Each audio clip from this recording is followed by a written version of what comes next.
Hello everybody, today I play Blackwell Deception with developer commentary.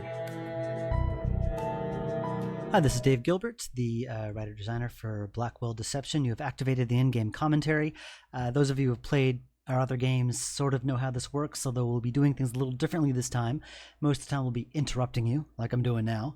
Other times there'll be little icons all over the screen that you can click on and get more information. There's bloopers and additional commentary and some other stuff. You'll know when you see it. Other than that, I will shut up and you can continue playing. Yep, and there will be probably also some spoilers along the way, so it's advisable that you play through the game at least once before this. I used to think notes and diary entries like this were kind of a cop-out as a way to kind of give background information without you actually playing anything. But lately I've started using them more because originally I had an idea of you getting the email or contacting the person, physically going to the dock and going onto the boat. But that's kind of boring. That's just busy work. Why not start right at the action? And this note was deliberately worded so you could read it if you wanted to. But if you just hit the exit button and skipped it, you don't really need to know any of this stuff. You don't need to know why the boat is haunted. It just kind of is. So if you didn't want to read it and you skipped it, you didn't miss anything. So it was deliberately worded this way. Nice, okay. Alright, I'm gonna read it. Hello? Anybody here? We're coming aboard. Coming aboard? What would you say? Not that. As I've written more games, I've tried to keep my dialogue terser and terser, try to give you the same information in fewer lines, because no one wants to get bogged down with dialogue. And the first lines of a game are always a bit of a challenge, because you don't want to get too bogged down with the dialogue, but you still want to introduce the characters in the situation. And here, they don't say very much, but you know that they're investigating this boat, there's something there, and you kind of get a hint of their relationship, how Rosa wants to be taken seriously, and Joey doesn't take her seriously. So that was all kind of given to you in a couple of lines. It probably taken longer to explain it to you than it did for them to actually say the lines. Alright. If it says anything...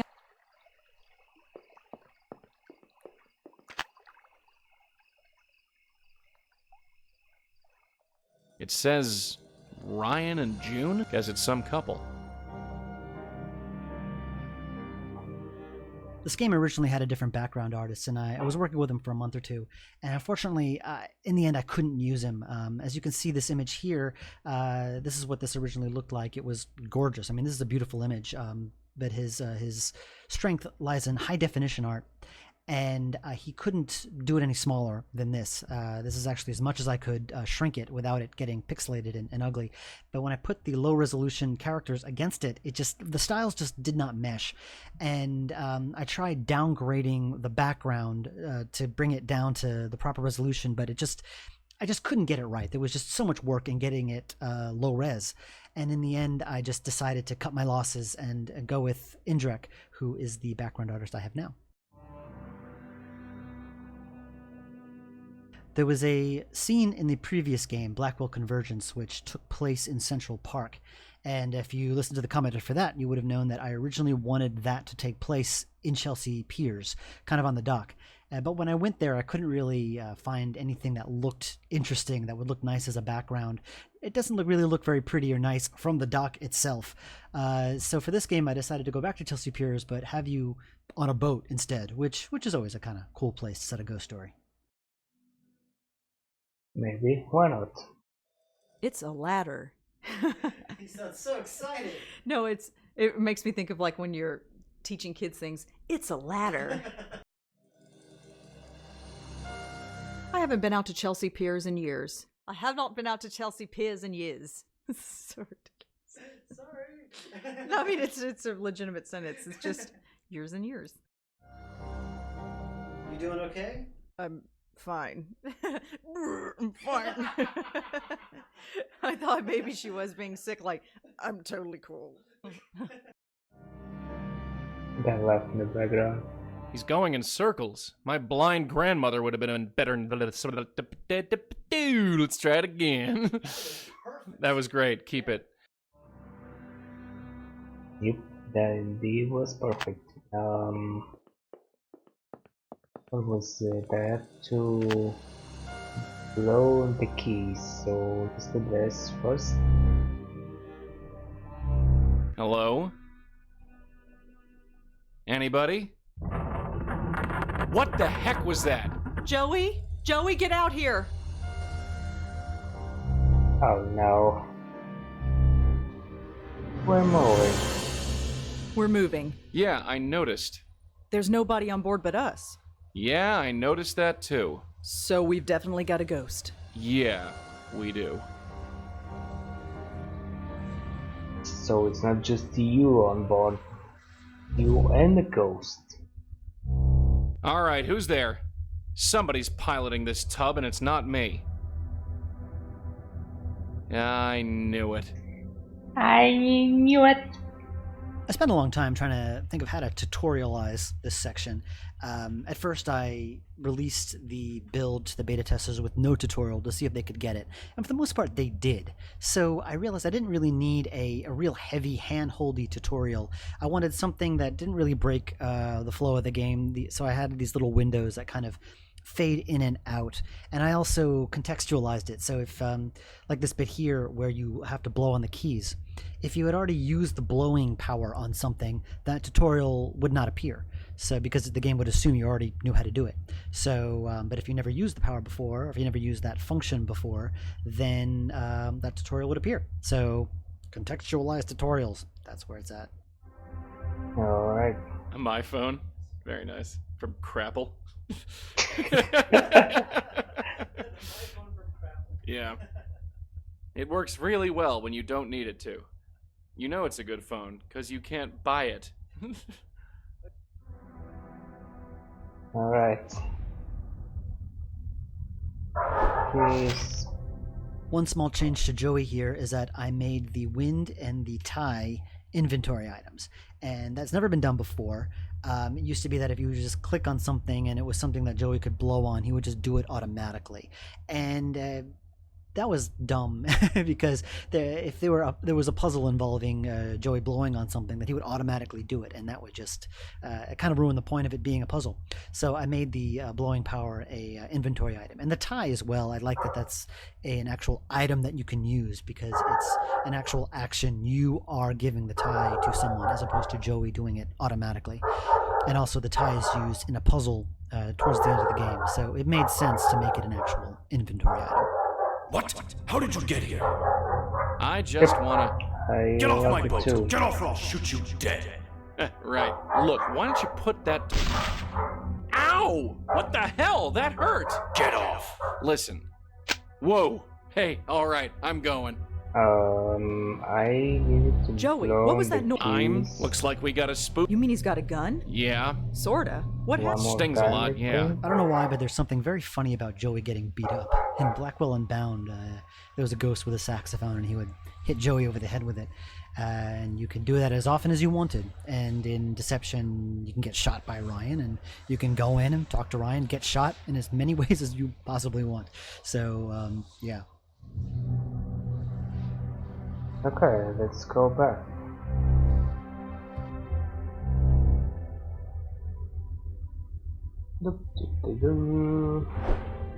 Blowing the keys. Maybe one more I time. moved it as far... It's the way... Let's get out of here. Oh, I don't know if I remember this. Okay, doesn't seem that bad. Let's go downstairs. By the way, I never investigated this. You know, from the line. It's a ladder. It's a ladder. Alright.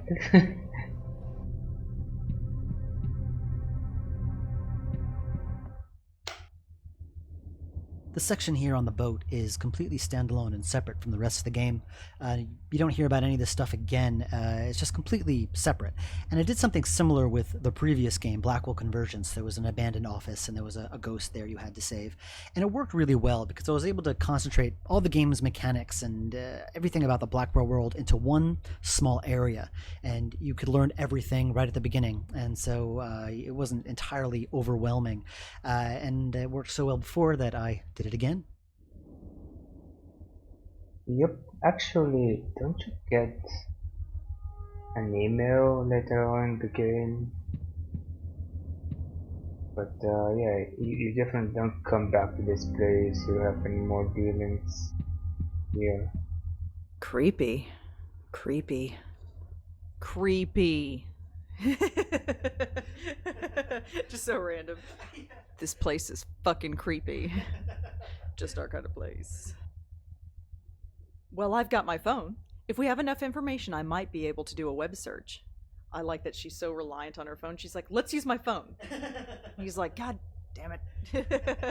That's me. I'm Joey in this case. God, using your friggin' phone.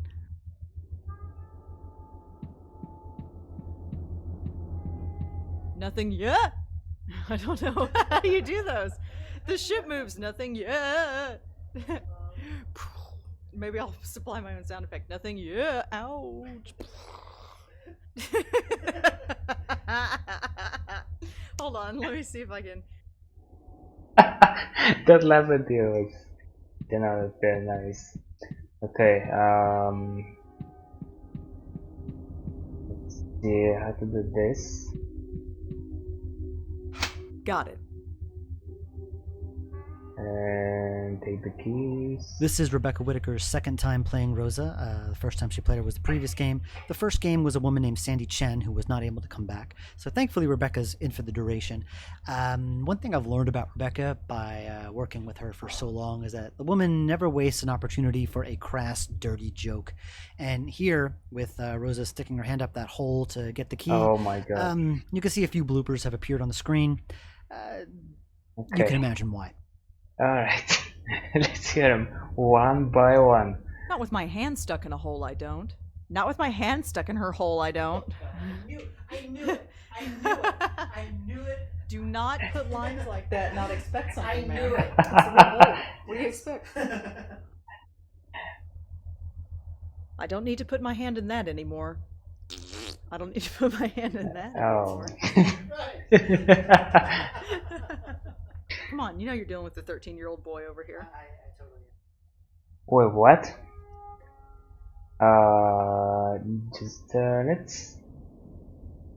Let's slowly take the keys. One thing that's and rare in retract. adventure games and 2D games in general is this sense of interconnectedness between locations. And I kind of like this puzzle where you reach through the vent and you see your hand come up in the other room. It kind of makes it feel very connected and very, very much like a real place. Yeah. Making a more complex puzzle.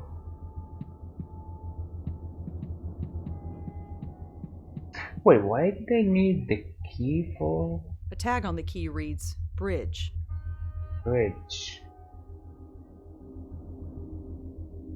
I still don't remember. That should Empty. be a giveaway, but I just don't remember. There's something funny. Okay, oh. This is a very gamey kind of puzzle, and I don't often like these kind of puzzles in adventure games, but if you know the correct answer, it is kind of appropriate because it's the ghost's wife. And there's also something very visceral and very satisfying about poking these knots on the wall. I can't explain why, or maybe I'm just crazy, but I enjoy poking them. Go ahead, poke some more, you know you want to. I do want to, yes, thank you. It's nice, just the sound. Nice.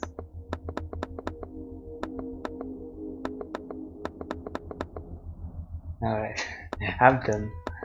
I'm done. Holy moolah! Will you look at that? There's gotta be over $1 million in there. I know it's tempting, kid, but I say leave that alone. Nobody ever leaves that kind of dough just lying around. Nobody we want to meet anyway. Don't worry, Joey. I'm not stupid. It's just, wow. I know, dear, I know. Okay. Stacks of $100 bills. That's interesting. Each stack has the same wrapper around them, and they all have the same letters printed on them. GCT. Sounds like a GCT. clue to where. Okay, I think I'm not reading these this time. The money wrappers have the letters G. You get one more clue from Ryan, and then you get to subject. I think we're Get to done with the- this wall. Nope. Alright, I just want to hear this one more time. Nothing yet. I don't know how you do those. The ship moves. Nothing yet. Maybe I'll supply my own sound effect. Nothing yet. Ouch. Hold on. Let me see if I can. I love this laugh at the end. Alright. Oh, the key is for the cabin thingy. Sure. Sure. Why not? Locked. Fits perfectly. Oh, didn't also examine this? I got these business cards made up a few months ago. They glow in the dark. It's so cool. Okay, I thought there might be a commentary, but it's actually a blooper. It's so cool. It's so cool. It's the tits. Yes! Alright.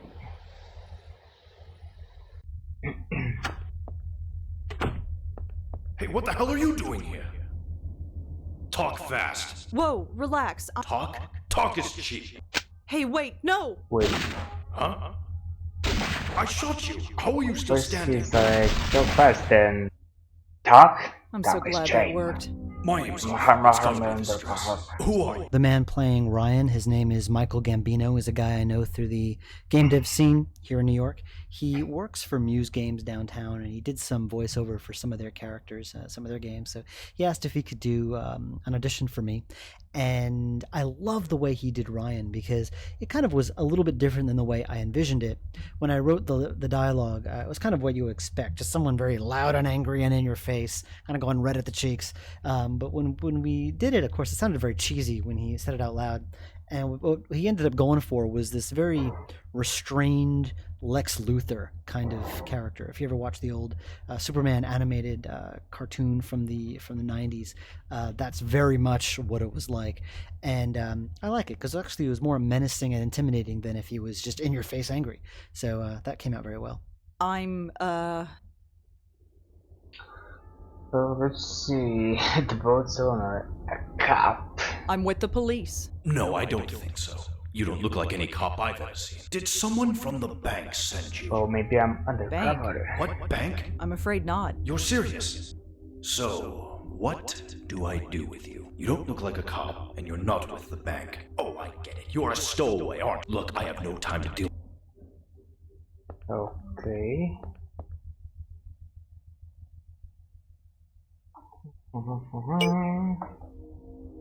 Money bank. I'm pretty sure that this money came Oops. from a bank. UCT bank. GC. Easy enough to find out. Thought so. There are a lot of GCTs out there, but only the Grant City Trust seems to be a bank. In the first two Blackwell games, there was a interface where you could combine your notes and clues and get more clues, and it was a pretty cool way of getting through a mystery game, I thought, anyway. But a lot of players were annoyed by it because often they would come to the conclusions themselves without using the notebook interface, and the game wouldn't progress. And they got very frustrated. Like, I know this. I know these are connected. How come the character doesn't? And they didn't realize they had to go into the notebook and actually manually combine them. I could see why that was very frustrating. So for Blackwell Convergence, I removed it completely, and the exact opposite happened. A lot of people got annoyed that I took it out. So I was kind of damned if I did, damned if I didn't. So for Deception, I kind of went back to the drawing board and tried to figure out a way to make this work. And the way I made it work was that when it was absolutely necessary to combine clues, it involved something that you could never come up with on your own. Like here, the whole GCT and Grant City Trust thing. You would never know that GCT stood for Grant City Trust until you combine these clues in the interface. There was just no way you could come up with that on your own. So that was the middle ground that I hope I found to make this work properly. Oh, that's a big workaround, but yeah, I'm glad this feature is actually back. It's a pretty safe bet that the money in the hidden compartment. I need to find out if Ryan and the. How can I learn more about the. Um,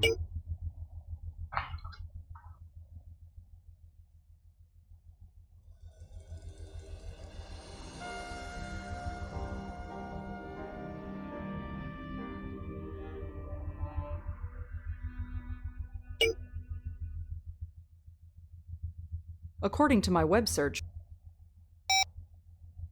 Excuse me. What do you want? Well, oops, talk to you later. no, that's not what I Excuse wanted. me. What do you... Is your name Ryan? What's it to you? Oh, nothing. Great! So, tell me. What do you know? Nothing. I just saw the. Just get out of here. Okay, I will be right back.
Alright, I'm back.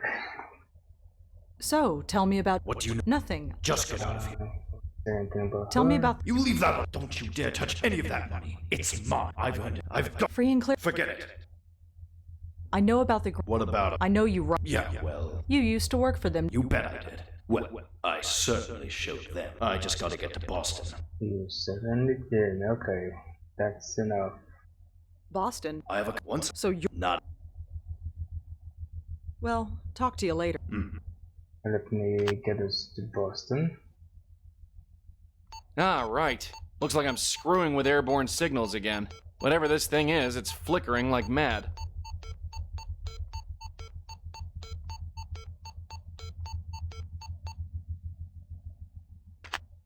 Excuse me. What do you want?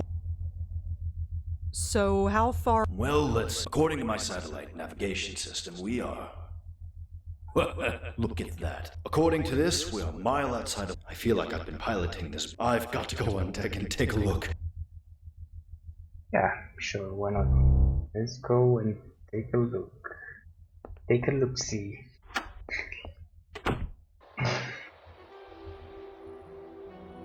So, I debated making one major change to this scene for the longest time, but then eventually it just got way too late, and it just became less effort to just keep it the way it was. You'll see these three characters are kind of crammed in up there in the upper left, and the dialogue portraits obscure most of the conversation anyway. And I thought about moving this whole thing down to the lower deck, but it kind of was very clunky gameplay wise, because first Rosa would have to climb down the ladder, speak to Ryan, and then Ryan would have to go all the way back up to the upper deck, go through the door, and then Rosa would have to go up the ladder and go through the door.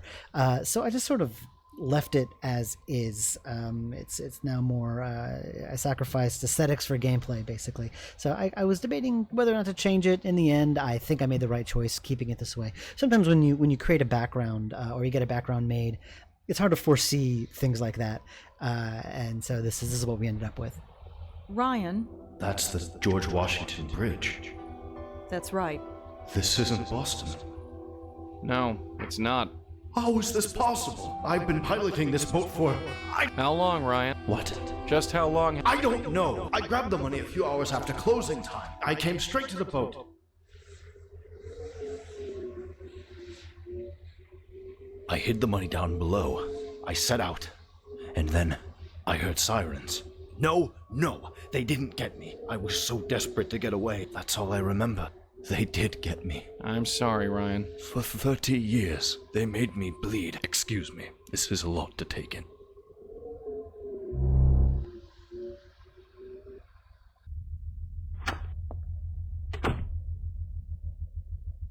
okay, first though I would like to access the new Blooperino. Thank you. That's the New York Bridge. Oh. Is there a New York Bridge? There is no New York Bridge. There's several New York bridges, but they're all not named that. Well, there is no. Ryan? Just leave me alone.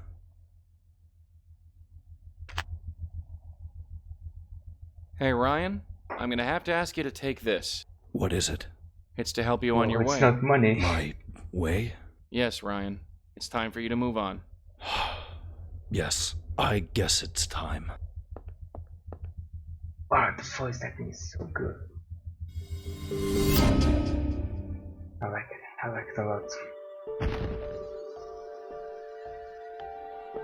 The one thing that changes with each Blackwell game is this area. I call it node space. I've never actually called it node space in the game. People call it the void, the space between worlds, whatever. But it always looks different in each game depending on the artist that draws them. In the first game, it was this really heavy stone. In the second game, it was this kind of multicolored, chalky stuff. In the third game, it was these like floating, real heavy pieces of rock. And now it's kind of these really funky, oddly lit tiles, which it's just really nice, and there's that wonderful kind of pool effect in the door, and the whole glowing thing. The artist didn't do that. I started that in Unbound, doing this lighting effect, kind of changing the saturation and the brightness of the background to kind of give it that heartbeat pulse kind of feeling. So node space is something that is changed in every game, and will probably change in the next one too. I think I went a bit mad. It's all so clear to me now. My wife died. Did I tell you about that? Her name was June. Yes, cancer. It wasn't pretty. But when she died, I kind of lost it. My work suffered quite a bit. Maybe they had no choice but to fire me, but I thought that 30 years of service was worth something. I guess I was wrong. Strange. Why is this all so obvious to me now that I'm dead? I wish I knew. Still, the bank will never get their money back. I made sure they paid for that, at least.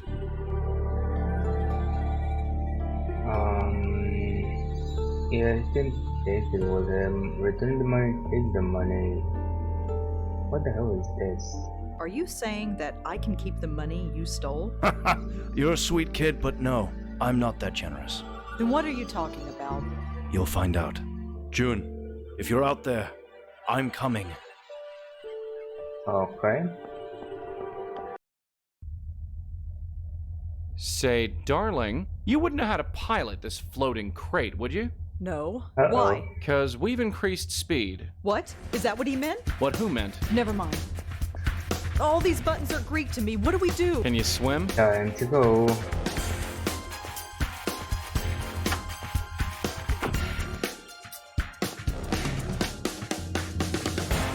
Hey, careful. Oh god. Oh god. You ready? No. Jump! Ah!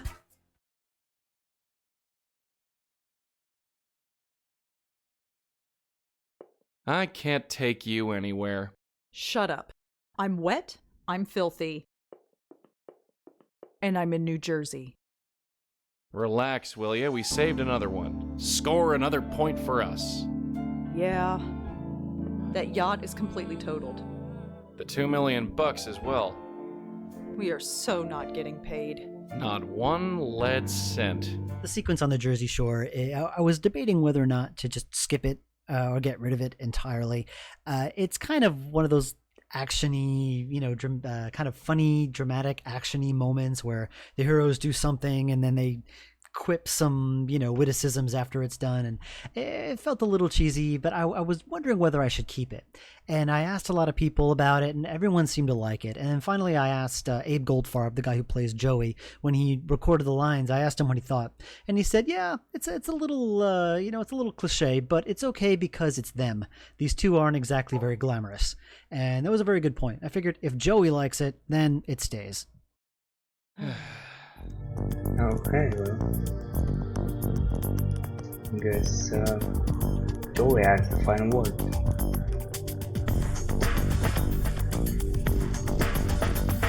The final say.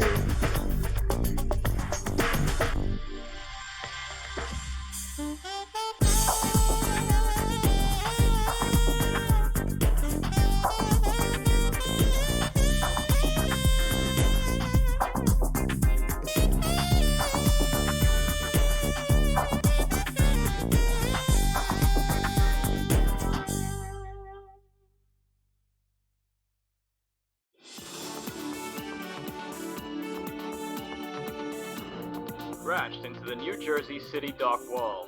Fortunately, nobody was injured. Who'd be calling me now? Joey, could you, Right. Hello? Hi, is this Rosangela? Yes, who's this? It's been a while. This is Jeremy Sams. Jeremy? Oh, Jeremy, yeah. Are you still at the Village Eye? Oh, God, no. I left there a year ago. I work at the City Post now. Really? That's a big step up. Congratulations. Thanks. I actually hoped you could help me with an article I'm working on. Me? I've come down with the flu or something really bad. Come on. You'll be paid. Well, tell me what it is. Awesome. Come on over and we'll thanks a mill, Rosangela. So we're moonlighting as reporters now? I used to work with Jeremy. He's okay. And the extra money won't hurt. The City Post is a pretty important paper. I doubt it. You'll notice that the portrait for the commentary is a picture of a microphone. That is actually my microphone, and I love this microphone. It is a Blue Yeti, and it is awesome. I finally upgraded after spending 5 years and 7 or 8 games doing VO with a headset microphone that I bought from Radio Shack for $20. And it served me well, lasted a very long time, but then I finally decided to upgrade. And the difference is palpable. I mean, this game just sounds so much better, at least VO-wise.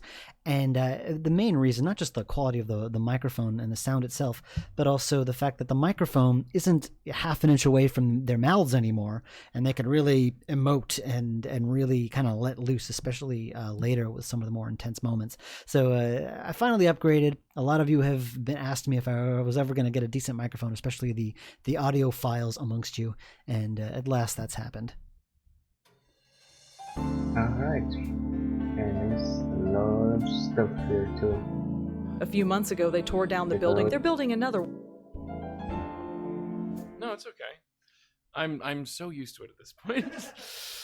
I can now, like, having worked with you, I could read any script. It could be coded in vomit, and I would still just be able to, like, well, okay. I'd be like, here's my bit. Good to know, I guess. This African ghost drum is supposed to keep ghosts away. I don't need to move.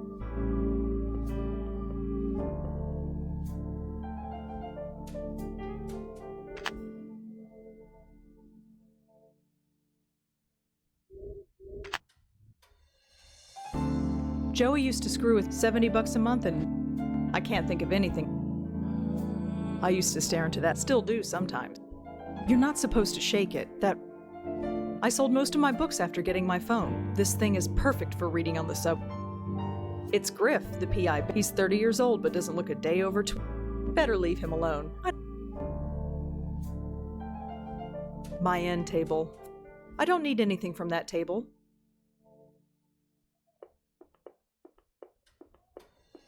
I'm not tired. It's the bedroom door.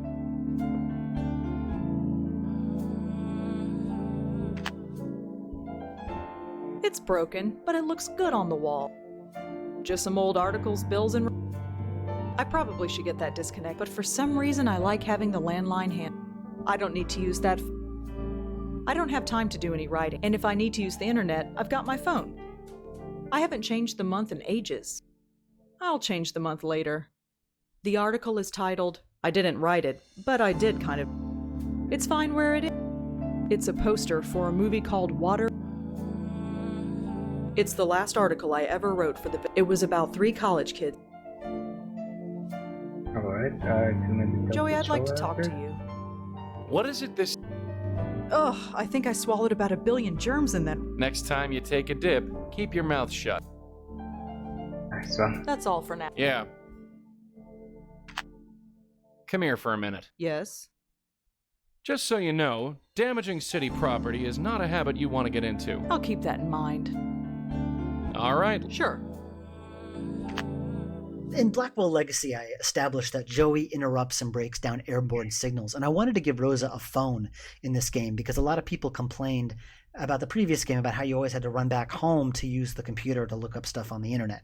And I wanted to fix that by giving Rosa a phone, but I already established that Joey doesn't get along well with mobile devices. So I kind of arbitrarily decided that this only affects phone calls. Stuff like email and internet searches and stuff like that, that can work, but whenever you make a phone call, Joey has to move farther away. So Right. I hope I can be forgiven this small inconsistency. It does make the game flow a lot better, as I hope you agree. Yeah, I agree. Alright. Excuse me. Gosh, sorry. I am a geyser of mouth flatulence. It's good to have you back. Yeah, likewise. Well, no, the funny part is once you say certain words over, it starts to sound wrong in your head. Yeah. Like when I kept saying Joey, I was like, is that a name? What's going on? Does that make sense to anybody? Do people know what I'm talking about? Oh God. Oh God. You ready? No. Jump. Blackwell. Oh, Jesus. A dog. Joey, I didn't know there were dogs in the water. Dogfish. Come here.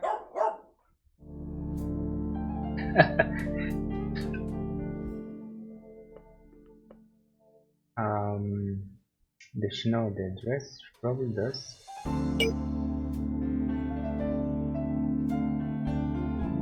Yeah, I get this little message, but there's nothing else to that about anymore. It's open. I'll be out in a sec.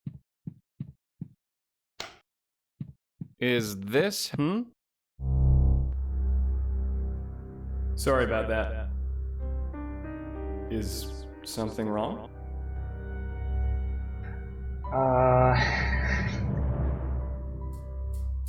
Are you dead, Mr. Blunt? Jeremy, are you dead? I certainly feel sick enough to be dead. I haven't been able to leave the apartment in 2 days. I just caught a nasty bug. I'm on the verge of something really big. You need our help, all right. Sorry, but who are you? I'm with her. This is Joey. He's kind of my... Partner. partner. I see. So you two are... Oh, no, nothing like that. I mean, a writing partner. Oh, good. I mean, that's good. Partners are good. Well, it's nice to meet you, Joey. Anyway, how about we get down to business? Yeah, sure. Let's skip ahead and get All right right, down to Jeremy, business. tell me about this article of yours. Brilliant. Do you know where the City Post news office is? I think so. This flu is making it hard to remember. Just go up there and tell them I sent you. I'd go myself. I'm not exactly up to snuff. Snuff is the word. Joey. What? So what do you say? Will you help? Yes, of course, it's what I do. It's what I do?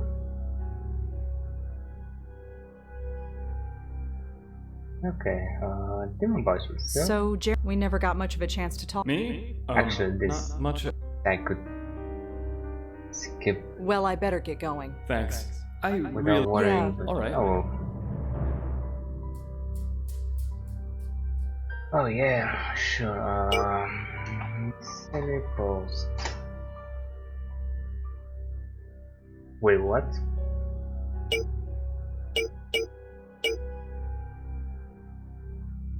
The City Post? Did she look it up already or anyway? In the original draft of this game, Jeremy was not a ghost. He was alive. And he met Rosa at a cafe, and they talked about their old life together at the Village Eye and how he was investigating this thing with psychics, and she helped him.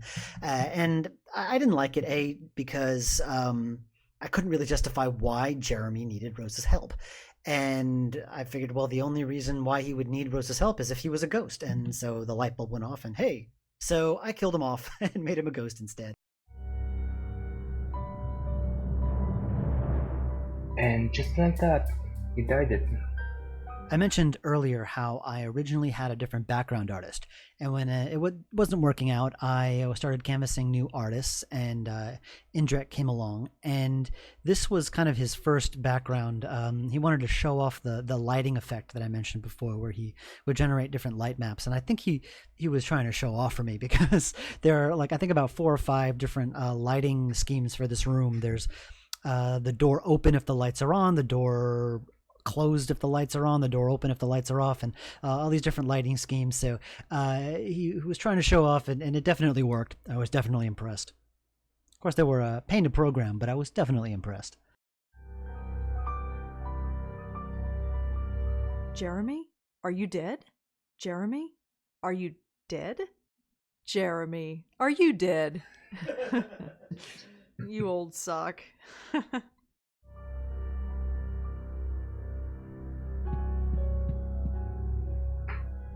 Wait, what? Oh my god. Is that me? I mean, us? Yeah. You remember the 05 Christmas party? Yeah, that was a while ago. I was going through some old pictures when I came across yours. That's why I thought to call you. I see. Funny thing about this picture, it was drawn by a woman named Jenna Leader. She did all the close-up photos, and she did a bunch of close-ups in the previous game as well. But the funny thing about this is that I sent her the portrait of Jeremy, and it was the ghost portrait, obviously, and I sent it to her, and I said, yep, this is what he looks like. And she looked at it, and she drew him blonde. And I had never really envisioned him blonde, but I figured, yeah, why not? He can be blonde. It really made no difference. So Jeremy became a blonde by that, and also just as a nod to the first game, I gave Rosa her outfit from Blackwell Legacy. I don't even remember getting this picture taken. I must have been wasted. I remember waking up with my pants tied around my neck, but nothing else. Sorry, what? No, it's right here. It's in my script. Sick. Right.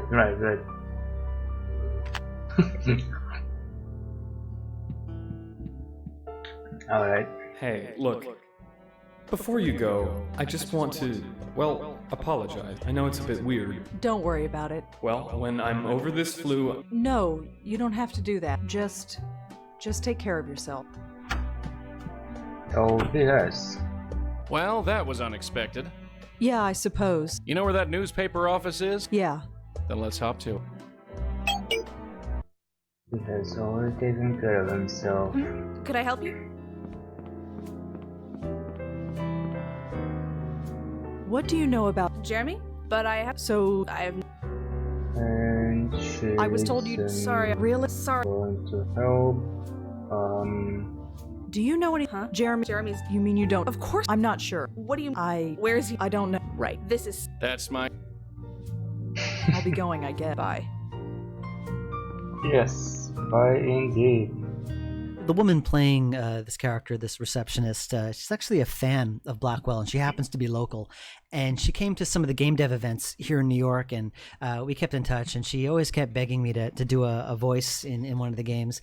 Her name is Julia Doolittle, and I said, okay, you can do this receptionist. And she actually was a really good actress, and I felt kind of bad that I gave her this really dinky little part. So if she's still around when I need some more voices, you'll definitely be hearing her again. In Blackwell Convergence, there was a newspaper article, and the name of the newspaper was the City Post. And when I started writing Deception, I figured, why not make that the city's newspaper? And that's the newspaper that you go to here. Unfortunately, I didn't think ahead. And with a name like the City Post, I could never call it the city that normally you would say the newspaper office. I'll say the New York Times. I'm going to the New York Times office. I couldn't say you're going to the City Post office because it sounds like you're going to mail a letter or get a package or something. So I kind of went out of my way to avoid saying that. Like I'm going to the City Post newspaper or the City Post lobby or the office where, Jeremy works or something like that. So it's probably the most neurotic thing I've ever done, but there you go. Problem sometimes when you have a minor character like this receptionist, and there's some others in the game, is that they don't really have a real personality or anything real hard hitting about them that you can build a design around. Like, what do they look like? I don't know, just make something up. I didn't want to do that this time around, so I turned to the fan base and I asked some of the more hardcore fans, the people who are really the really diligent beta testers, or the ones who are very evangelical about my stuff. They talk about my stuff on forums and stuff like that. I approached some of them and asked them if it would be cool if I based some minor characters off of them. And this receptionist is based on one such fan named Shani Rose. So Shani, thank you. This one's for you. Okay. Just find whoever did this, okay? Oh, understanding has been reached. It's really the receptionist and Rosa have connected. They both have red hair. Oh, that's true. Maybe they'll be like secret sisters in the sequel. They'll be like long lost siblings. This is me trying to get myself a bigger part. Nice try. What? So watch the plosiveness. Is that breathiness? Is that? The breathiness. Yeah. What? Like, just watch that. Yeah. Yeah, don't do that either. Oh, really? Don't spit. Don't spit. You don't think that's a good character choice? I don't think she's a spitter. To salivate? Because I was seeing her as just like having salivation just running down her face the whole time, just as in like constant. That's why she's the night receptionist, folks. Interesting argument. Are you done? Or do I need to call security to read the line? Alright. It says Junior. That must be where Jeremy's desk is. Time to go in.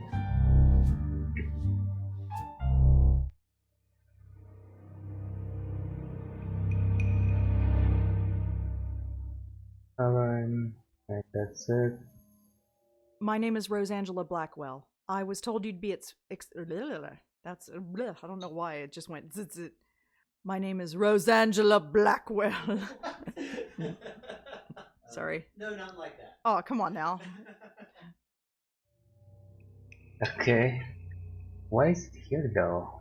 She doesn't speak in this office area thingy. stuff. Anyway.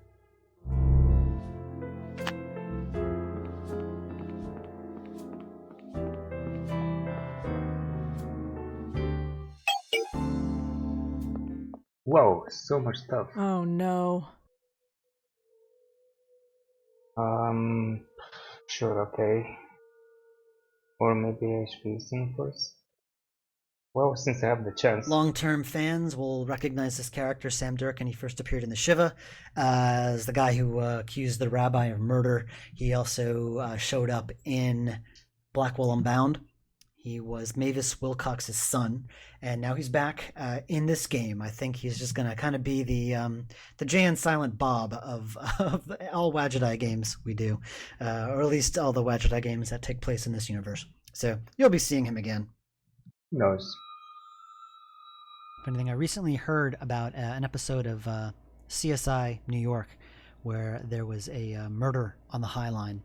But I don't know if that episode will have come out by the time this game comes out, or if it's out by the time you play this, or if you've seen it. But I came up with this idea over a year ago in 2010 July. So, you know, I got it first. Alright, good to know. In each Blackwell game, there's always a location or background based on a place that I really enjoy going to in real life, IRL. In Blackwell Legacy, there was Washington Square Park and the dog park area there. In Unbound, there was Roosevelt Island. In Convergence, there was the lighthouse. Those are all real locations. And the real-life location in Deception is the High Line here.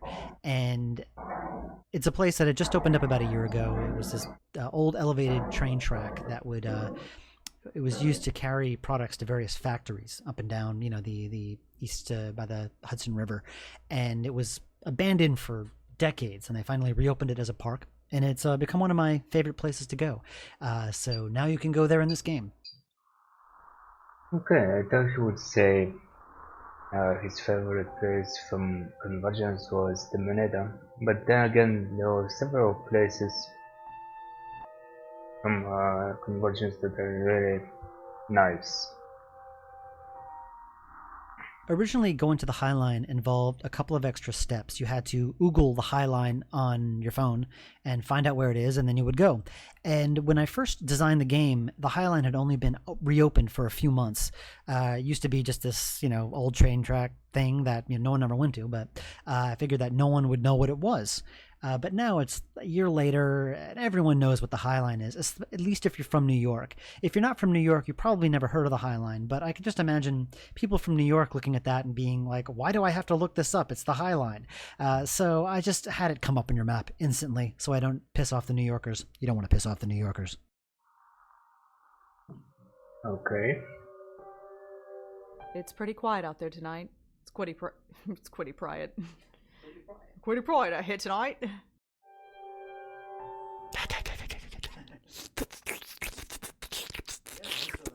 Okay, sorry. It's just with the headphones on, I want to find the most disgusting possible noise. I think I may have found it, actually. You may have found it, yes. Now we know where this started, alright. Excuse me, officer?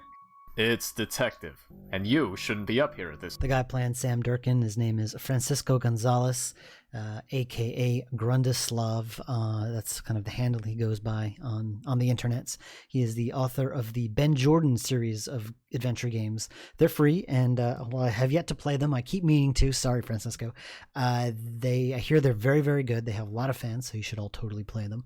His first role that he ever did for anything I've ever done was the Shiva back in 2006, and the role was Sam Durkin. And here he is playing him again. I think this is the third time we've seen this character, and Francisco has had a role in just about every game I've ever done. So yeah, that's Francisco. What happened? Did something happen here? No, I'm doing street art. You should run along home. Okay.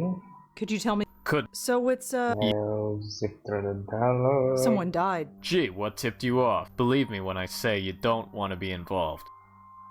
I think I know who the victim was. You do. His name was Jeremy. And you just... Ish. Yes. I'm positive the victim is. You wanna come? You know how crazy I do? you come out of nowhere. Yeah, Sam. I'm offering information here. You think you're the only crackpot with. We have procedures. Now run along. Right. I'll be back. It's a free country. I'll be back. I read this delivery. Okay. Alright, one more time. Okay, sorry. It's just with the headphones on, I want to find the most disgusting possible noise. I think I may have found it, actually.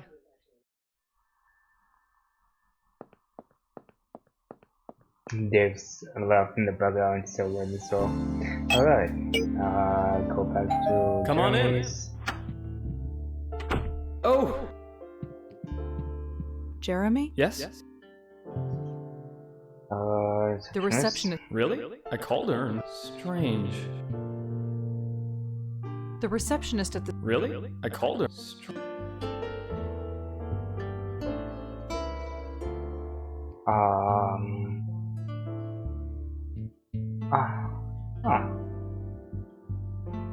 Okay.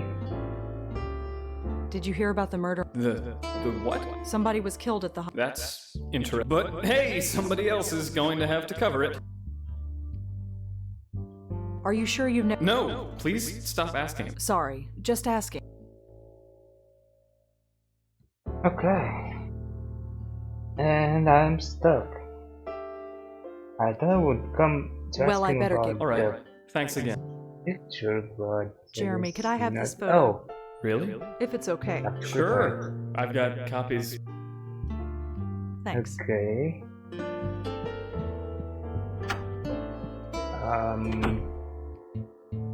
Go back to the highline.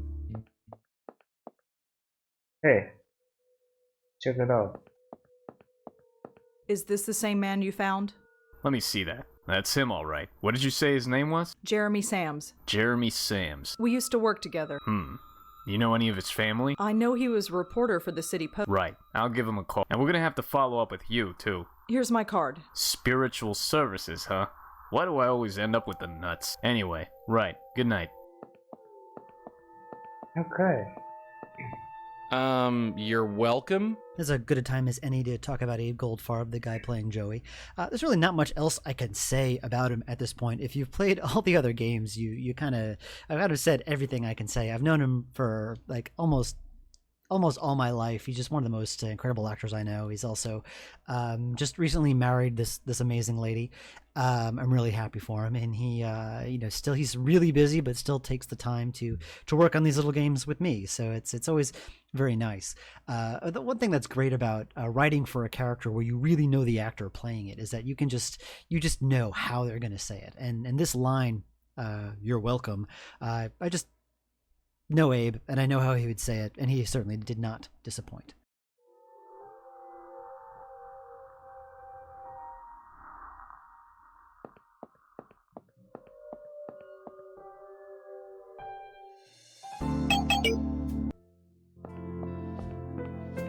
Oh, it's you. I just got off the phone with the police. You were right. Jeremy is really dead. I just saw him 2 days ago. I'm sorry. No, I'm sorry. Why didn't you say it was murder? I wasn't sure at the time. Police seem pretty sure. You said you were investigating his death? Yes, I wanted to take a look at his desk. Right. I'll buzz you in. Just find whoever did this, okay? I'll do my best.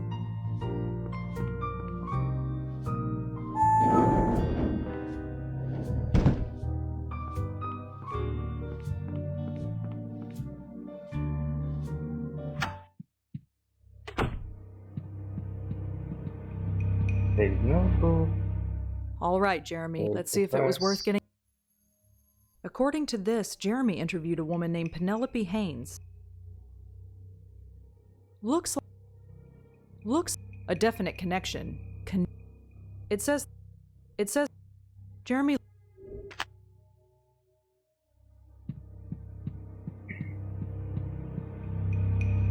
Funny thing about that press pass, 9 out of 10 of the testers never found it. So I made it really, really bright. It doesn't even mesh with the background, but you can't miss it. And obviously you just picked it up, so it worked. Yep, I mean, yeah, in the current state, it's really easy to see or hard to miss, if you will.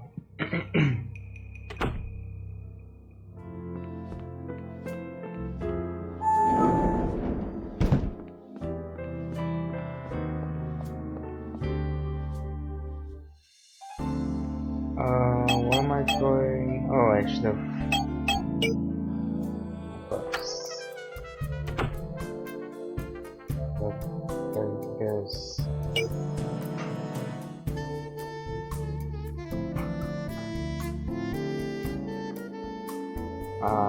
Okay. Oh, talk to him. Right. Right, just one more time. For sure. Alright.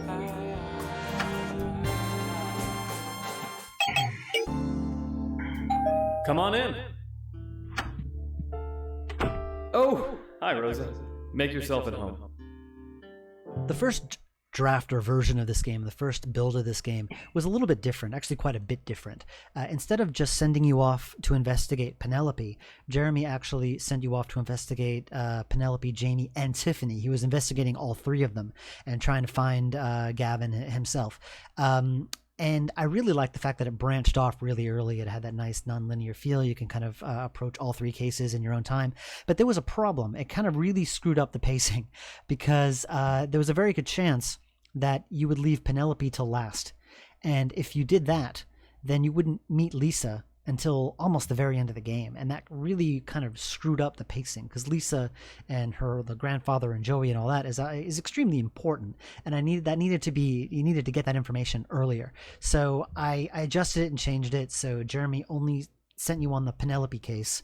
And then once you get through that, it branches off into Tiffany and Jamie after. So that worked out well. It really fixed the pacing. It left a big problem because I had done a lot of coding and a lot of writing, and there was a lot of stuff in there where Jeremy is talking about Jamie and Tiffany that I had to go in and remove. Hopefully I got all of it, and there's none remaining. But yeah, that's how I edited and changed things. Jeremy? Yes? I got your notebook. You are a rock star. Here you go. Take it. Right. On second thought, could you read it out to me? This flu is making me a bit fuzzy. Are you sure? Yes, please. Sure, Jeremy. Thank you. You wrote about someone named Penelope Haynes. Penelope Haynes. She's a victim, but doesn't believe she's a victim. I wish it was uncommon, but unfortunately it's not. What do you mean? God, my head. Penelope. She's the weak link. Most people don't like to talk about this. Talk about what? It's hard to explain. Why don't you try us? No. I'm just really sick, okay? Of course, you're sick. I understand. Thank you. But I do need more to go on. Speak to Penelope. She lives up on Park Avenue. She's a bit old, so be patient with her. You wrote in your notes that you lost your... Did I? Yes, you did. If I did, I must have found it.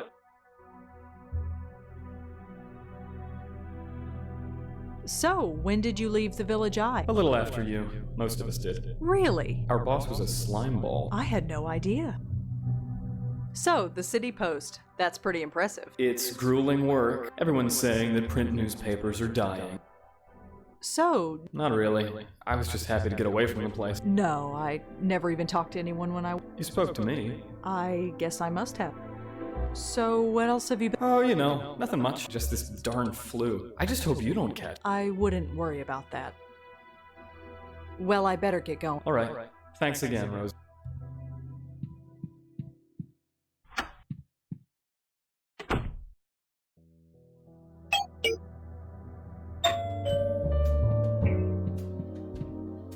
Yes?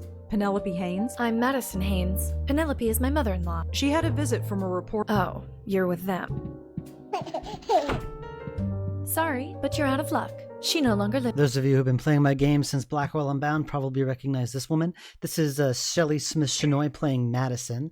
I met her through Abe several years ago. She was in a play he was directing. And she just is one of my regulars. I love working with her. She's just so, I don't know how to explain it, just very sweet and fun.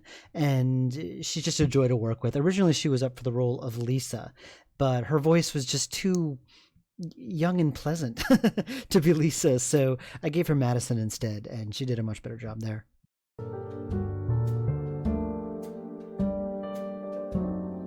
Where did she go? Where she can be taken care of. She's quite elderly. As you can see, we just had a child.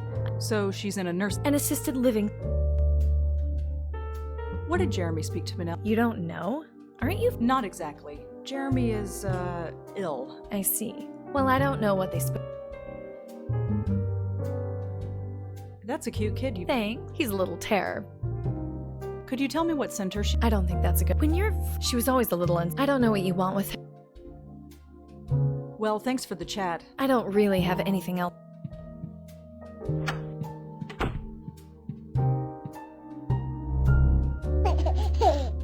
I often use names of people I know and kind of either use the exact name or kind of do a variation of it for characters in games. And this family is named Gaines, but they're actually based off a family I know. My cousin's actually called Haynes. And I constantly mix them up until I think the 11th hour. I was constantly finding Haynes instead of Gaines. And so hopefully none of those are still in the final version.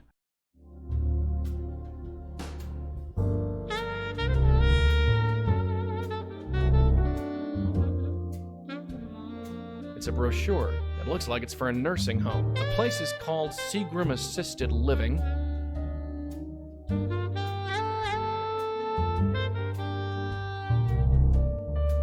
Well, let's see. So, kid, how's it going? Oh, no.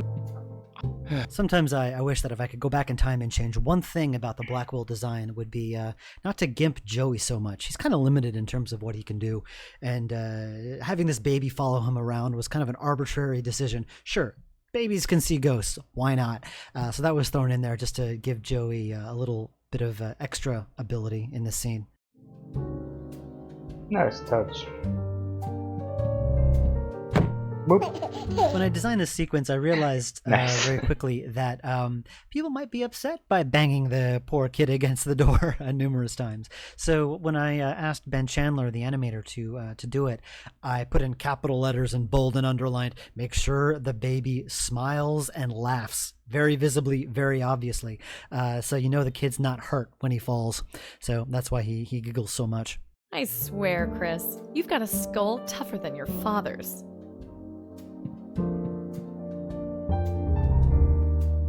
Alright, time to go. Time to go. I found out where they stashed the old lady. It's a place called Seagram. Did you get the address? Of course I did. Sound familiar? That painting on the far right is actually of Lauren Blackwell. Really? I don't think it's literally supposed to be Lauren Blackwell in the world, but it's based on Lauren Blackwell. So that was actually an Easter egg that I didn't even know myself. One time I just asked the background artist, is that supposed to be anyone? And Hendrik said, yeah, it's Lauren Blackwell. I didn't even know it myself. Alright, well, now you know. This, of course, is the Seagram nursing home. There was an additional puzzle with the brochure and the yarn. If you look at the brochure, it says there's a hole in it for hanging on hooks. Originally, you had to go over to that hole punch on the desk and hole punch the brochure first before putting the yarn in. And that was just too adventure gamey for me and a lot of the other testers. They just found that really stupid, and it's one of those adventure game logic puzzles that everyone hates. So I just had a hole be in the brochure already and kept the hole punch there just as a little, a red herring never hurt anybody. Okay, well that's actually what I was looking for when I was playing through the game. I mentioned before that I based some of the minor characters on fans and testers of the Blackwell series. This nurse is based on a woman named Jackie Sargent, who's another big fan who is a beta tester. So I used her as the basis for the nurse. Alright. Take the show. Got it. Straight to the nurse. Hi. You've got I'm looking for a Penelope Haynes. Does she stay? Mrs. Haynes? She spends her time in the common area most days. It's on the second floor. Thanks. It's okay. We like to think of we take care of them, as long as you don't. Could you tell me Well, if you want but you don't want. Can you tell me anything about Her? Nice. She hangs out in the common. Thanks for the help. Have a good day.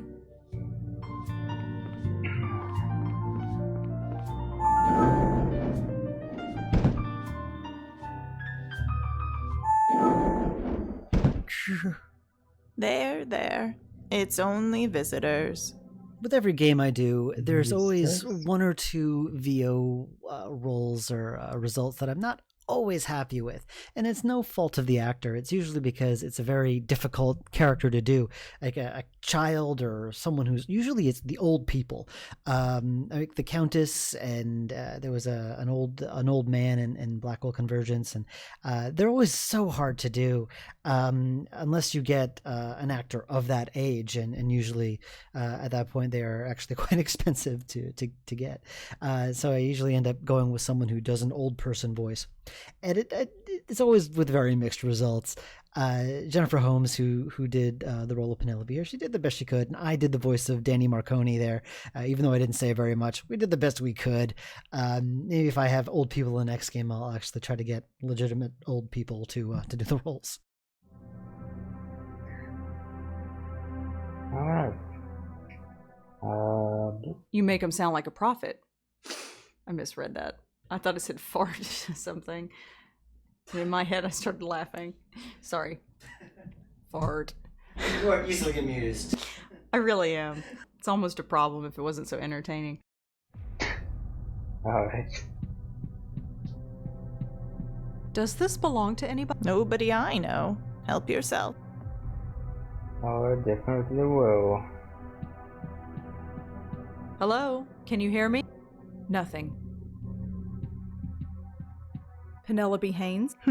Madison. Well. No, You're not. You're... You said I could... Her? The woman. No, I don't have a no. Madison. I was told... Oh, he believes... You think... She's... But... Where did you send to the next... There are many worlds, but we have work to do. I'm afraid... There. What did you enjoy? My work. So many people. What kind of work do I meditate? Really? What more? Do you know Jeremy? What? What are you talking? Jeremy is dead. Oh my. That is funny. Pardon? Me going on about sending him on it. Don't worry. I sometimes forget that I operate on a higher plane than most people. Still can't be helped. Well, thanks for your time, Miss. Oh, it's been a pleasure. Okay. Mrs. Haynes. Oh, thanks for your time. Oh, it's been a pleasure. No? Alright. What's the point? He can't hear me.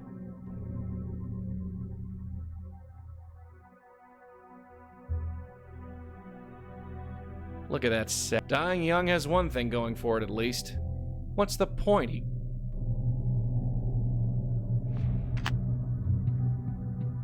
Hello?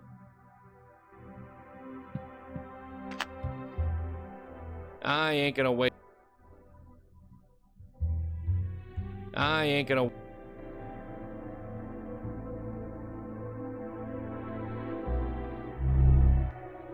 Well, not much I can do in... expected Rosa to go with him, but yeah, that's what the game did is more logical. Joey, is that you? Huh? Are you talking to me? Hello? Anybody there? Joey. Yeah, that's my name. Do I know you? I'm afraid he does that sometimes. Talks to people who aren't there. He sees the world through different eyes. Oh, for crying out loud, shut up. Joey, why? Why did you do it? Are you? No, not you. Get the elevator, Red. We're leaving. Joey. You really want to have this conversation here? Get the damn elevator. Up until this point, I've been very, very resistant to revealing anything about Joey's past when he was alive, just because I wanted to keep up that aura of mystery. That's kind of a core part of his character. But I thought it was time to reveal at least something. And it took a while to really, and several drafts, to come up with how that's revealed. And this scene with Danny was what I came up with. And there were several different versions of him. At one point, he was lying in a hospital bed dying, and another version of him was a ghost. Another version of him was you just find photographs everywhere, and so on and so forth. There was many different versions of him, and the problem with a lot of them was that they were too heavy-handed, really pushing home the fact over and over again, Joey knew Danny, Joey knew Danny. And you didn't need that. I think less is definitely more. I had this one brief scene here, and that's all you need. That's all you need to know. You don't need any more than that. And then you learn this information. You can get on with things. So this is what I ended up with. So were you gonna tell me? What? Who was that guy? Maybe nobody. Maybe somebody. You don't know. No, I don't. If there's something to say, I'll say it. Until then, we got a spook to.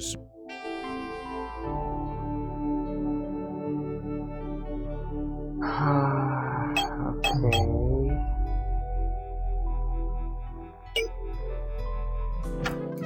Or maybe go back to Jeremy's place. Come on in. Oh! We've met Penelope. You found her? She's interesting. Interesting's the word. Yeah, she's a bit out there. Has she? I don't know. Maybe it doesn't matter. The history between, the relationship between Rosa and Jeremy is something I tried to keep very subtle. If you didn't pick up on it, that's what this commentary is for. But it's pretty obvious that they kind of might have had a thing for each other way back when. How neither of them had the guts to say anything, and time went by, and things happened, and now they are back in touch in these very bizarre circumstances, and it just makes things very awkward and strange. And so that's kind of how it goes there. Again, I didn't want to make this too obvious or too heavy-handed. Them saying anything about regret to each other, it's just kind of there in the air and uncomfortable. I didn't really feel the need to call attention to it. It's there, you can feel it, and that's all you need. Jeremy? Yes?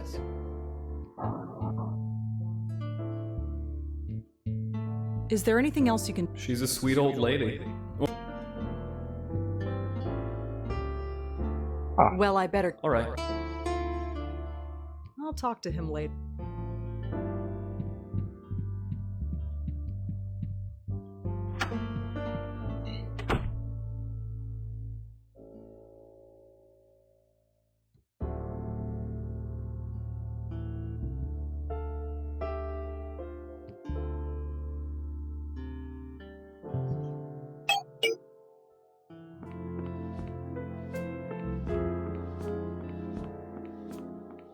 Hi again. Hello. Thanks for the... Have a good day.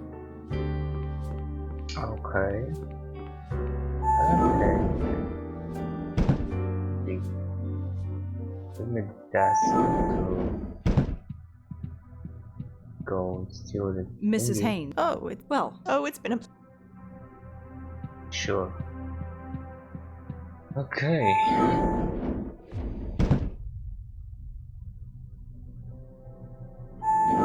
Oh, there's a new commander. A number of the beta testers complained that they couldn't find that chart on the desk. It was just kind of looked like part of a uniform or something. It didn't really catch the eye. And what I decided to do instead was I asked Ben Chandler, the animator, to add that animation of the nurse reading the chart and make it very visible, not insanely in your face, but make it obvious that she's moving, to kind of direct your eye towards the desk so you think to look there. Sure. Okay, why not?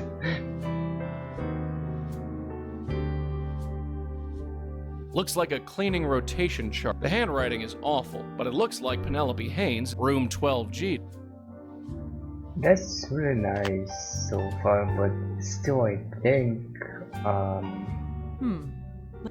she should have sent me to get the pendant before that. I kind of committed a cardinal sin when it comes to adventure game design. The whole key under the door puzzle is considered not very highly in those circles. When I came up with this puzzle, I wondered how people would react to it. I kind of like it, if only because it puts a very Blackwell spin on the whole thing. Yeah, you're shoving a paper under the door, but you're also using Joey's abilities to kind of move the key to where it needs to be. And also the special thing about this puzzle is that the key you get is not for this actual door, it's for a different door. So it's slightly mixed up, slightly different. You know, it's a little bit more original, I'd like to think, than a typical key under the door puzzle. It's fun. It's fun. Oh, this alright? Good. So this. There's a note on this.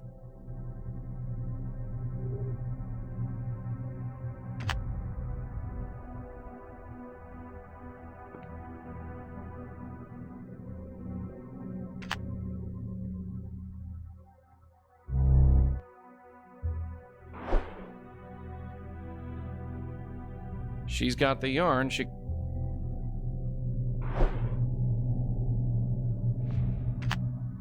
I can't do anything.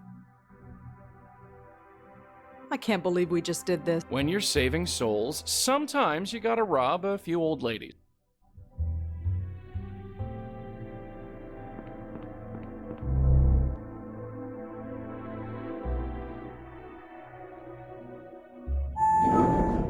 I don't know, I think the chart is perfectly visible. It stands out in this yellow bluish color on that background.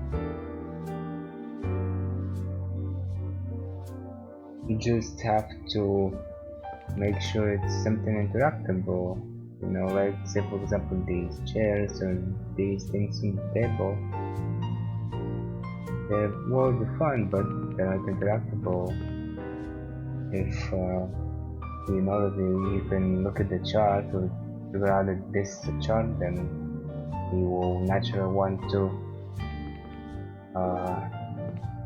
do that. Excuse me, can I help you? Oh!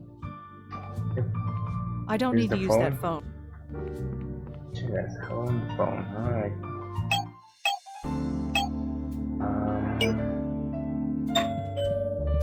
Oh, maybe it's because I skipped. I told you. I spoke to your mother-in-law. You spoke to Penelope. Oh, damn. Yes. Oh, I told you not to. No, you said you wouldn't tell me. I found her anyway. And what did she tell you? She doesn't think. Come in. Let me tell you something. She's rich. People like her. People. What did this? He brainwashed her. He made her. Okay. She changed. Even my husband. Was it a lot of? Who cares? Just because you still. So you put. I know. But she wasn't. I even. Not that she. Well, I better. Goodbye then. Okay. Now leave. Go back to the place. Now she's gonna give me the Mission Impossible on the pendant.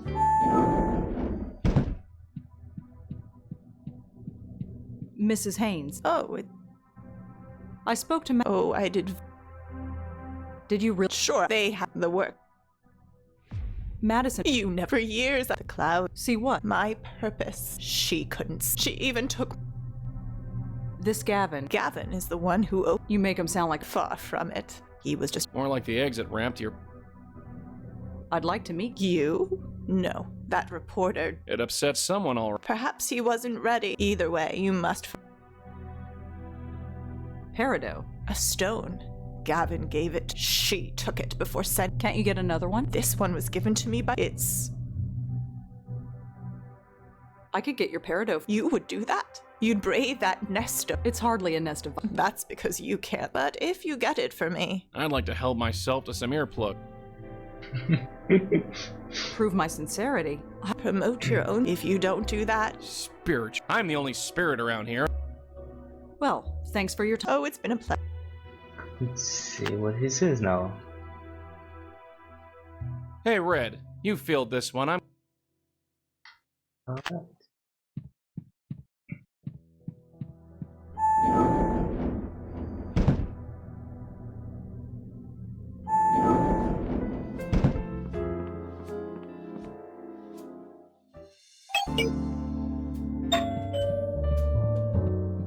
Guess who? Oh, you again. Hi. Come in. Shut the door. Nice to meet you too. What? Penelope mentioned a parrot. Oh, that thing. She wore it I should throw it away. Can I have the Parados? Why? Penelope would like it back. Absolutely not. That trinket just made the The next time I think of it. Are you sure I can't take the Parado? I think Penelope would really appreciate. Did you hear what I told you? Okay. Well, I better get going. Listen, I appreciate what you're doing, but we're embarrassed enough by. I'll do my best. I expect more than that. If any of this shows up in the paper, now, Chris and I are meeting my husband for dinner. Right, sure.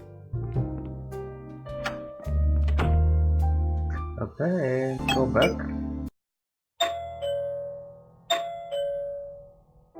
Doesn't look like anyone's home. Use the key.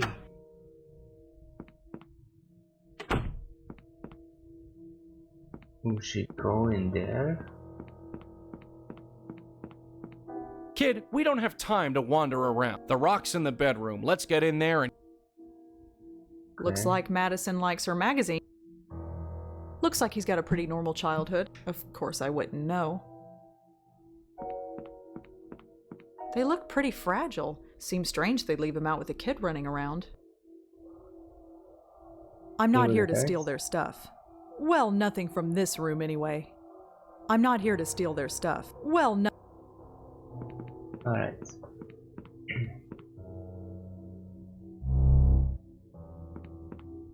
One thing I enjoy about certain games is the ability to revisit locations with a different character or a different point of view or something different. And there's many locations in this game that Joey can enter that Rosa can't enter until later. And so when you do enter as Rosa, it's kind of like revisiting that location for the first time. You get to see things from her point of view. You get to do things that Joey can't. You can, touch things and pick things up and things like that. So it kind of does double the... production value of the game because you can reuse a lot of locations that way.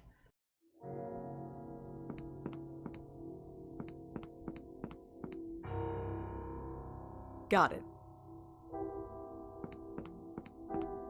I'm saying maybe we should wait until he's older. I know.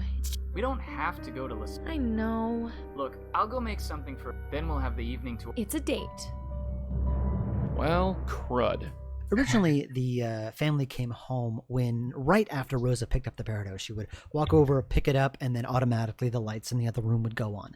And it worked for the characters, like, oh my god, they're here. But from a player standpoint, it just wasn't that shocking or worrying or whatever, because it just happened so automatically. It was like you pull a lever and they come home. So instead, I had the game detect where Rosa was in the room. And if she was halfway to the door and was holding the Parado stone, that's when they came in. So they literally interrupted the player. It didn't just happen automatically. It interrupted whatever you were doing. So I think that was a lot more effective in making it more immersive than it was. Yeah. Absolutely agree. So much better. Oh, I was gonna say, I really like how they start spinning around, looking at each other and whatnot in surprise. Alright, Joey. I'll go scope things out. Just hang tight. It's your turn.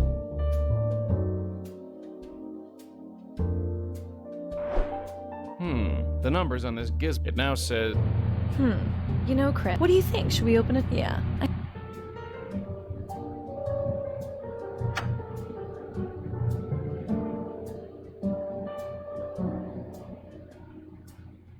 Okay. So, kid... Chris, follow me. Chris? Where are you going, you little monster?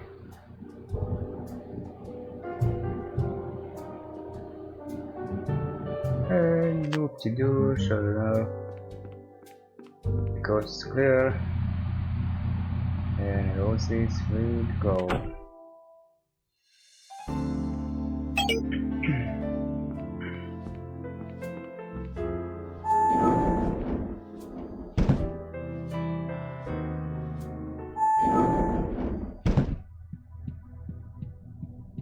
Mrs. Haynes. Oh, it's Prove my sins. promote if you don't. Well, Oh, it's been. Hello, game. I got your peridot stone back. Yes, that's mine. Yes. Imagine that. So, Gavin? about Gavin? Oh, that's right. Well, I'm not sure you are ready. The one you seek is named Lisa Tenzin. Who is Lisa Tenzin? She's a healer. I sent your friend Jeremy to her as well. I see. So where can I find her? Her office is in Midtown. Thanks. Well, thanks. Oh, it's been a pleasure.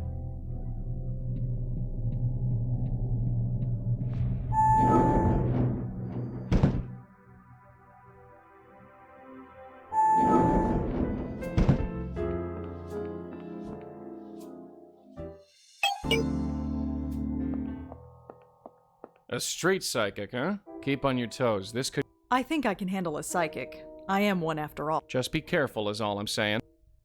They always say write about what you know, and several years ago, a friend of mine called me up and asked me to go undercover to a storefront psychic, because she had been scammed quite badly by one of them, and she had called up a news studio, and they wanted to kind of bust this woman, so they my friend called me, because she knew I was into this kind of stuff because of Blackwell, and they put a wire on my shirt. They gave me a button camera, and I went in to get scammed, and I'll talk more about that later, but I kind of drew from that personal experience a lot in making this game and making the character of Lisa specifically.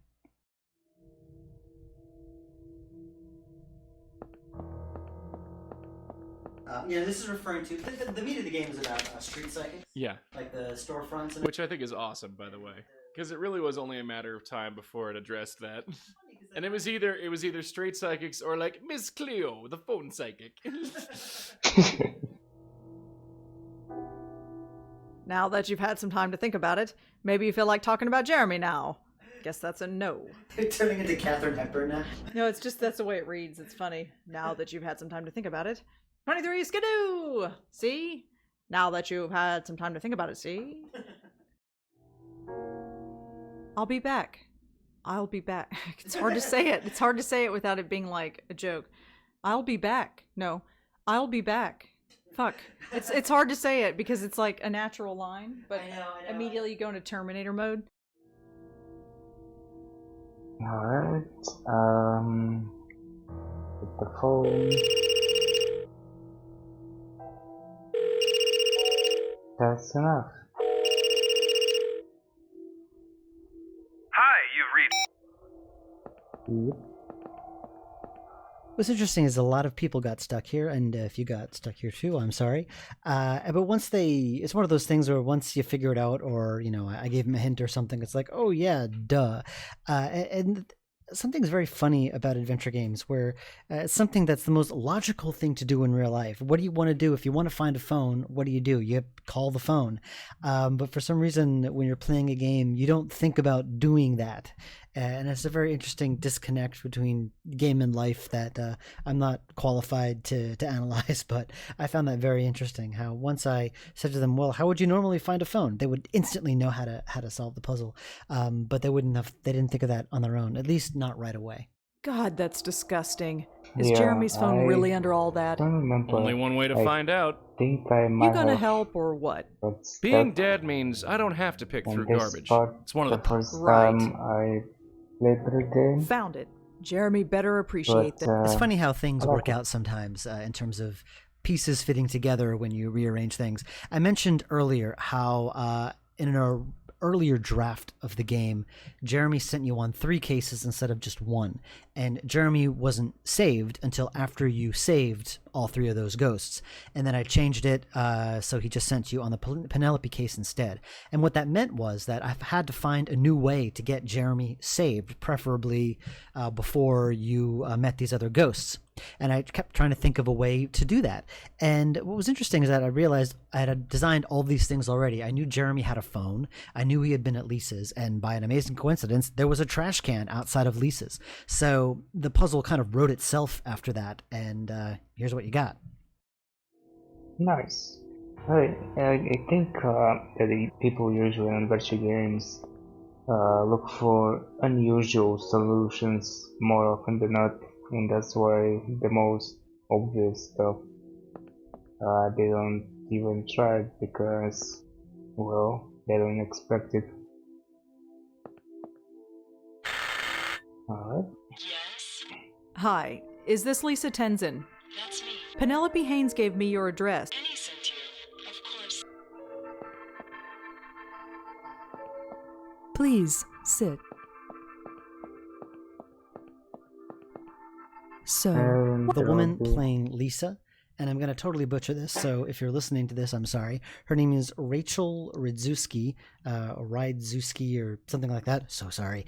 I found her over the internet because I was looking for auditions for someone to play this very part. I was having a lot of trouble casting this one because none of the actors I normally worked with just had the right kind of voice or intonation. I originally was going to give it to Shelley Smith-Shenoy, who played Madison, but her voice was just a little too, I guess, more youthful and just too happy. I mean, she kind of plays a bitch in this game, but it's a very young bitch, and her voice is just naturally a lot lighter. And I wanted someone to be a lot deeper, and I was having trouble finding that. And Rachel auditioned, and I really enjoyed her audition. And a big plus in her favor is that she's local. I often make the job a lot harder for myself because I really like directing people face to face. And so she came in 2 sessions. She knocked it all out. So Rachel Rydzewski, she's in the credits if you ever care to hire her yourself. Nice.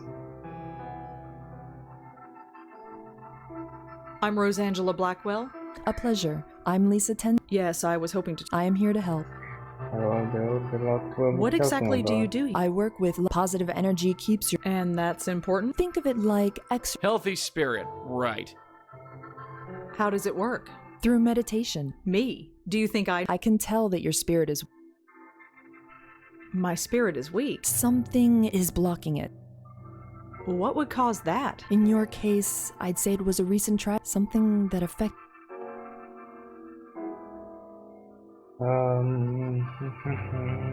Your book? I sold a book recently.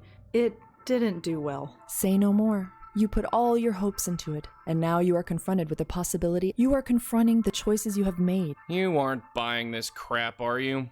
But if you like, I can help you get better. Oh, I was hoping I could also choose the other options. So how can you help me get better? Your blockage is strong. I can meditate tonight on the problem. If I asked you to do this for... It takes a great deal of spiritual... I need to light a special candle, so I will need to charge you $200 for the service. And you doubted her sincerity. I am... Of course. There is no hurry. I mentioned before how I went to a storefront psychic to get scammed on purpose with a button cam attached to my shirt. And pretty much word for word, this is what the psychic said. She said my aura was weak and I needed energy work and it would cost $200 because she had to light a candle. Basically everything that Lisa says here. And I got it all on camera and I was really, really proud of myself. And I left, thinking, yeah, I got her. And then when we checked the footage afterward, I had been facing just a tiny, maybe 1 inch to the left. And I recorded the wall the entire time. So, James Bond, I am not.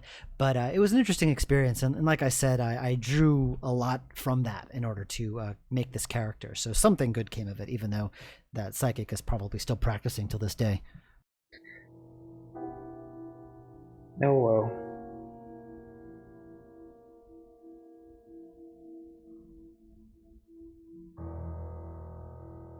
Could you tell me why Penelope... I'm afraid not.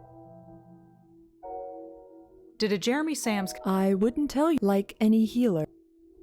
Could you tell me about Penelope said you introduced... Those sessions were supposed to be... Even still, I would like... The spiritual process, Penny was ready. But you will need several months of sessions. Thanks. It is not a judgment.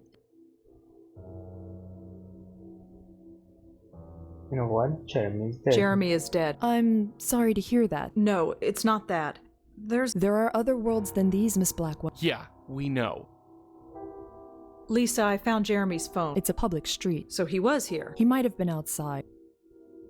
I know you spoke to Jeremy, Lisa. Lying. What makes you think that? Jeremy told you?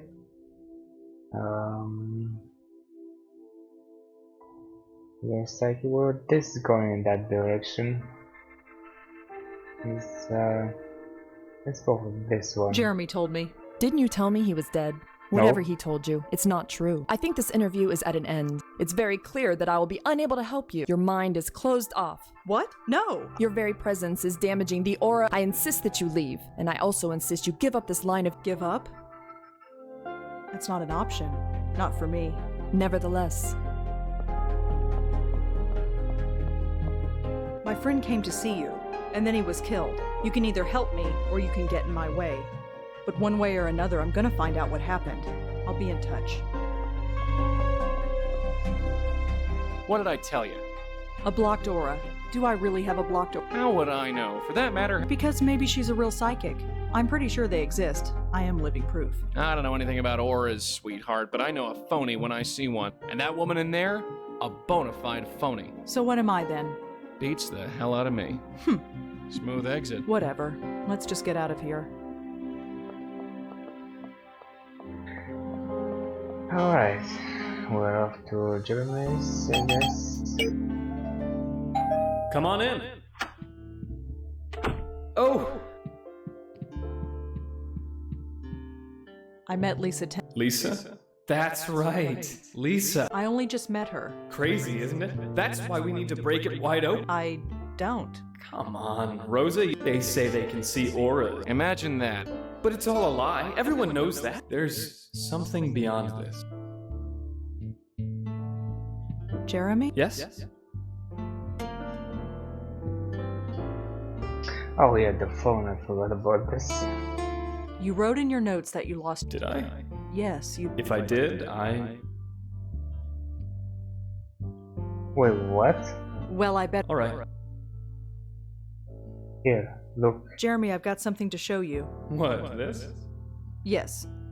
I don't get it. No, Jeremy, it's your phone. No, it's not. I don't know how you did that, but you lost it outside of Lisa's. That's impossible. I called it. It rang. No. Jeremy. No! Just when I'm getting close. You're trying to make me forget. Forget my appointment. Appointment? Yes, at the High Line. I'm going. Don't try and stop me.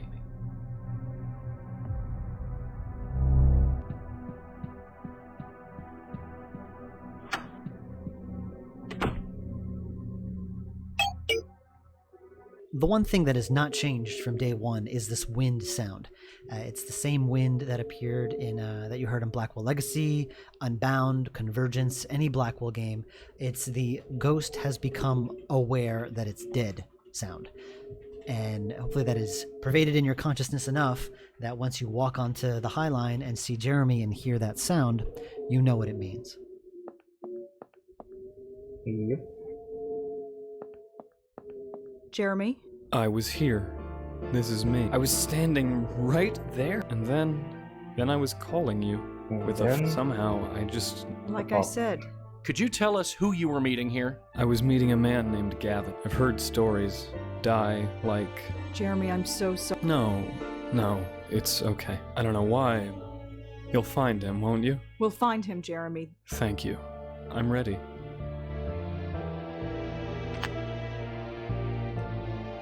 Jeremy, it's time.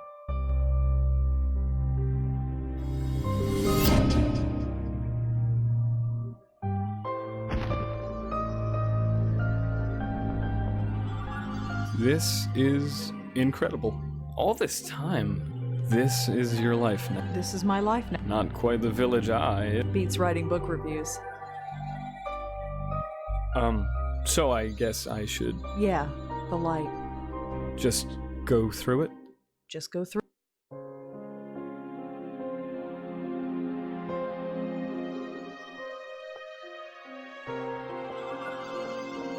With every ghost that they save, there's always a little scene in the void between Rosa and the ghost, where they have some parting words before they go off. And it's kind of fitting. I deliberately did it this way, and it took, again, several drafts before I hit on something that I liked, that they say very little to each other. There's just so much that's unsaid, and it's one of those things where I wish I had a higher budget and had like full 3D motion capture, whatever, because a lot of the subtext, it would be purely in the performance of the actors, and that is something I just cannot do. So I hope it comes across. Like they have these little delicate pauses where they're not sure what to say to each other, and then Jeremy just goes off, and that's it. So obviously they could say a lot more, but I didn't want to bog it down in too much dialogue. I thought keeping it simple and sparse would be a lot more effective than throwing words at you. Well, he's gone. You okay? Sure. Nothing an entire bottle of wine won't fix. Well, you know what they say. Bacchus knows best.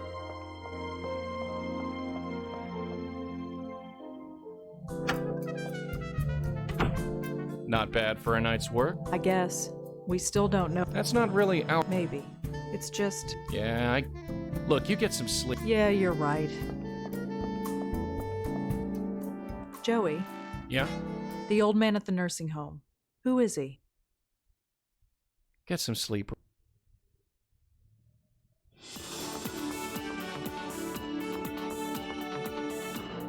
Was revealed to be Jeremy Sams, a reporter at the City Post newspaper. No suspect is in custody yet. The police issued a statement to say that their investigations are continuing and advised everyone to avoid the High Line after dark.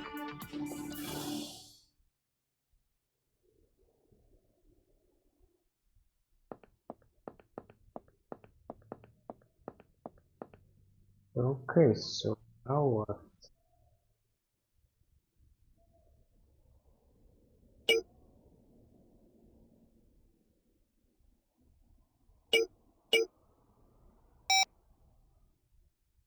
I have a question. You rang? About that guy in the nursing... He's nobody's sweetheart. You didn't act like... Look, he's not a spook. And when he dies? I said he's not our problem, so drop it. All right, let's get out of here. After you, doll. Not yet. That's all for now. Yeah. Okay, so maybe go back One of the to... testers pointed out that the High Line is still available on the phone, even though you don't need to go there. And it was a very good point, but for some reason I didn't remove it, because I felt even though you didn't need to go there, it was a location that Rosa probably wouldn't delete from her phone. I don't know why, it just felt like something she would want to leave up there, so I just left it up there. Well, it's kind of nice if you want to research things, maybe, and you want to do things faster, you go to the High Line instead of her home, because in her home she has to open her door, you have to wait for her to open her door. Anyway, go back to Lisa's place.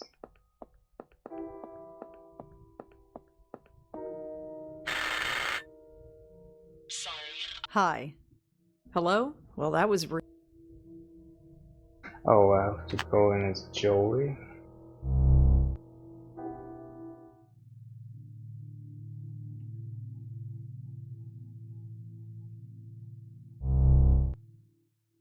Back in the early design stages of this game, I had this idea that you had to convince Lisa that you were a legitimate psychic.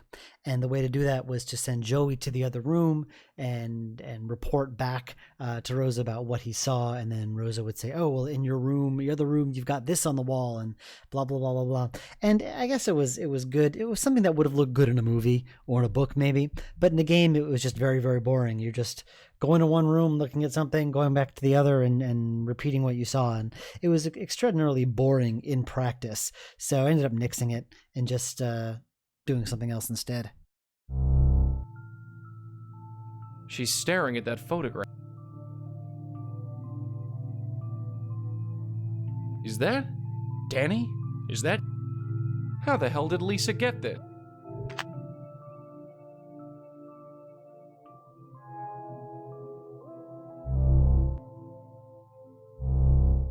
No idea who. It does nothing for me. Not sure what blowing on that will... Absolutely nothing. I just have to She try. knows him. That phony knows him. Have to work Knows for the who? witty comments. Danny Marconi, that's who. Who is Danny Marconi? Remember that old guy and then she's mooning over a pic. I don't like where this is going. The funny thing about Danny Marconi's name, I didn't even realize this when I came up with the name, is that the woman who played Lauren Blackwell in Blackwell Unbound, her name was Danny Marco. And I didn't even think about the fact that I ended up calling this guy Danny Marconi. And it's kind of an insult when you think about it, because he's kind of this old doddering guy in a wheelchair. So Danny, if you're playing this, I'm sorry. Okay. I don't know how is that an insult, but alright. Let's see, doubt her again maybe?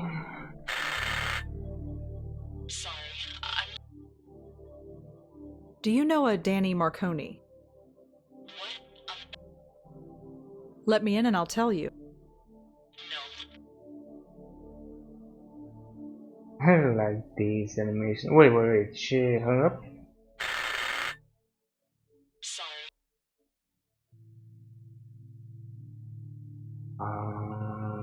Why not? It's personal. Please come back to...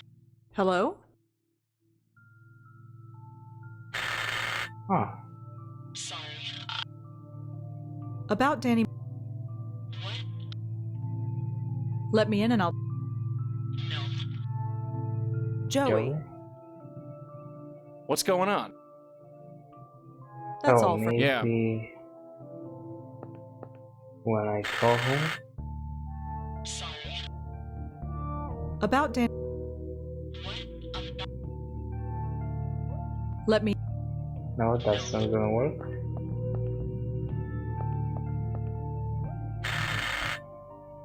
Sorry. Look, you've had some time to think about... Guess that's it. Sorry. Don't go anywhere, Lisa. I need to talk... Hello? Damn it. Got a sec? So, Renee, What is yes? it this... So what do you think? I think that Lisa Tenzin was... She's had some time to stew. Let's shake her and see... Well, I'm trying, but obviously I forgot That's all for now. Yeah. what to do. Sorry. Wait! Hello? Damn it. Yeah, that's definitely not gonna work. Sorry. As soon as she About picks Danny up, Marconi. What about him? you have to talk first. I have no other option. Why? Let me in and... No. Do I really have to research it maybe? I don't remember this part. Nope. Does she have what page? I wonder. Nope. Oh. So what else do I do?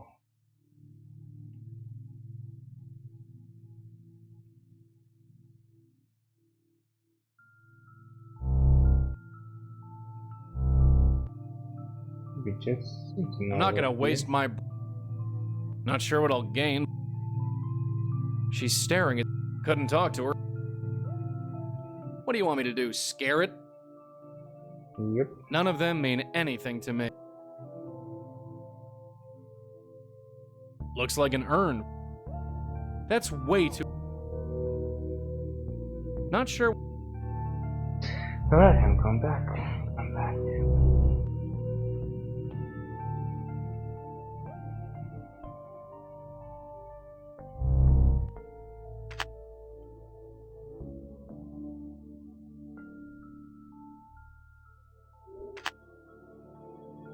Joey? What's going on? Do you think Gavin... We already know he brainwashed... So what do you... I think that at least she's had some time to... Legit psychic or not? Says the girl with the lava lamp. What's wrong with lava? If you have to ask the question... That's all for now. Yeah.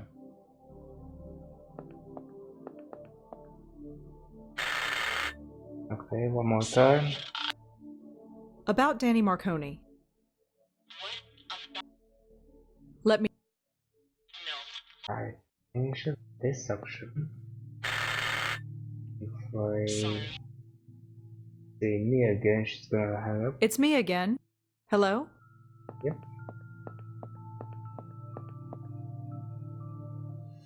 Can still go here. Who knows what for?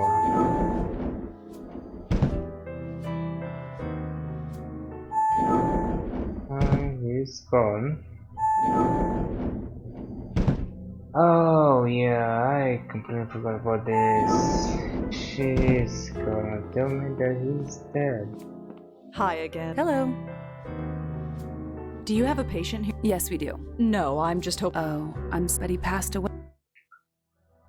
I see. It was extra peaceful. information He just I went need. quietly. Thanks for... Yeah. Come on, let's... Let's blow. So, do you Alright. want to talk about it? It's ancient history. There's nothing to say. Let's just gotta move on. And I can't go there anymore.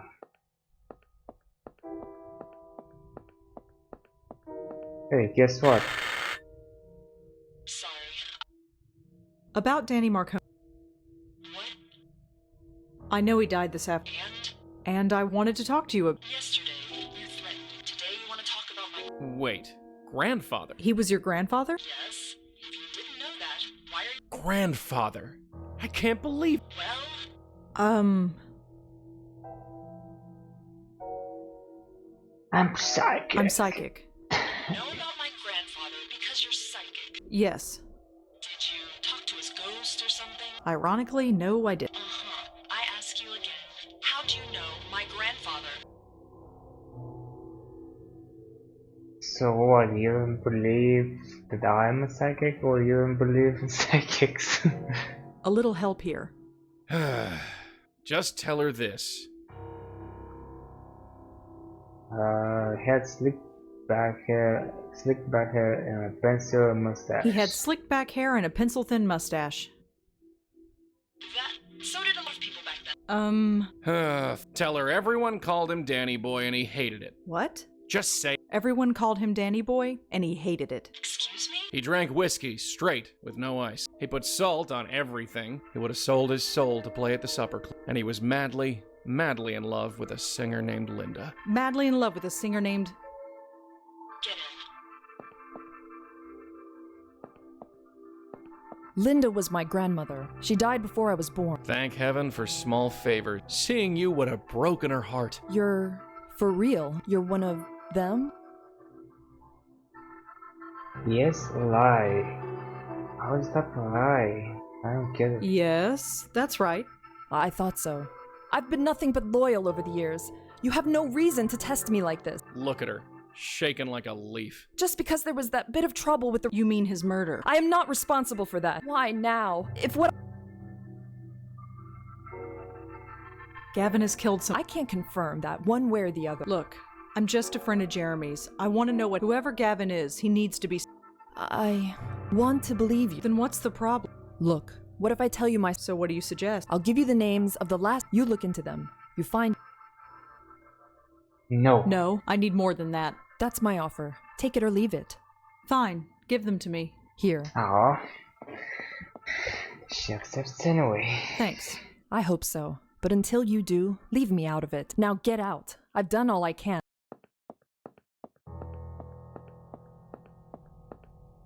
Is this what you lived for, Danny? Was it worth it? You were a good man, Danny. Well, maybe we both did. Earlier in this commentary, I talked about how I went to a storefront psychic under false pretenses with a hidden microphone and camera. And originally, Lisa was kind of a cartoonish caricature of that. She's kind of very slimy, sleazy, all about getting money, and she was a little cartoonish and over the top. And I had to dial that down quite a bit. And eventually, I kind of realized as I wrote more dialogue for her what her primary motivation is. I think the secret to any good character is to find out what their motivation is, whether they want fame or money or whatever. And Lisa Tenzin's primary motivation is survival. It took me a while to realize that, but everything she says, everything she does is based on her wanting to survive or not go to jail or something. It's her trying to stay out of trouble and do the one thing that she's good at and basically survive and live. And that's everything she says has to do with that. So that's basically Lisa. So it looks like we've got to track down the... Huh? Oh, sure. Who are they? We've got Tiffany Walters. And the other? Jamie Graham. Didn't you go to school there? Yeah, it's been a while. Okay,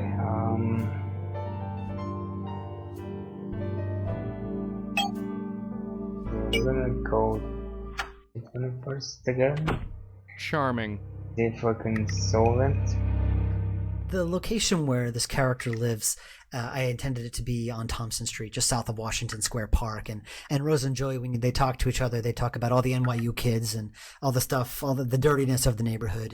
And that is what it's like. It's kind of like Frat Boy Row over there. It's actually very close to where the Minetta is. From the previous game. No, really. There are a lot of bars, a lot of kids, a lot of students. It's so that's basically what this area is. It's not really something that you can see in this image, but that's where they are. Okay. Joy. I got sarcasm down. You do. Okay. It's a bunch of men. Locked. Locked. Oh. Tiffany's name is written on her buzzer. She's in apartment 2. Okay. There's this card. Joey card. Let's have a look-see. I can just make out the return address. This letter is from someone named R. Abu. This puzzle kind of was unintentionally made quite a bit harder. I mentioned earlier how I kind of changed the pacing of it so you didn't investigate Tiffany and Jamie until much later in the game. And as such, you might have forgotten by this point that Rose's business cards glow in the dark. So if that happened, sorry. Oh yeah, it happened, but now I understand why. This puzzle was one of the first I designed for the game, although it was in a slightly different form. Originally, I had glow-in-the-dark stickers for some reason, and you had to find an envelope, stick the sticker to the envelope, and put it in the mailbox. I like the glow-in-the-dark business card much better.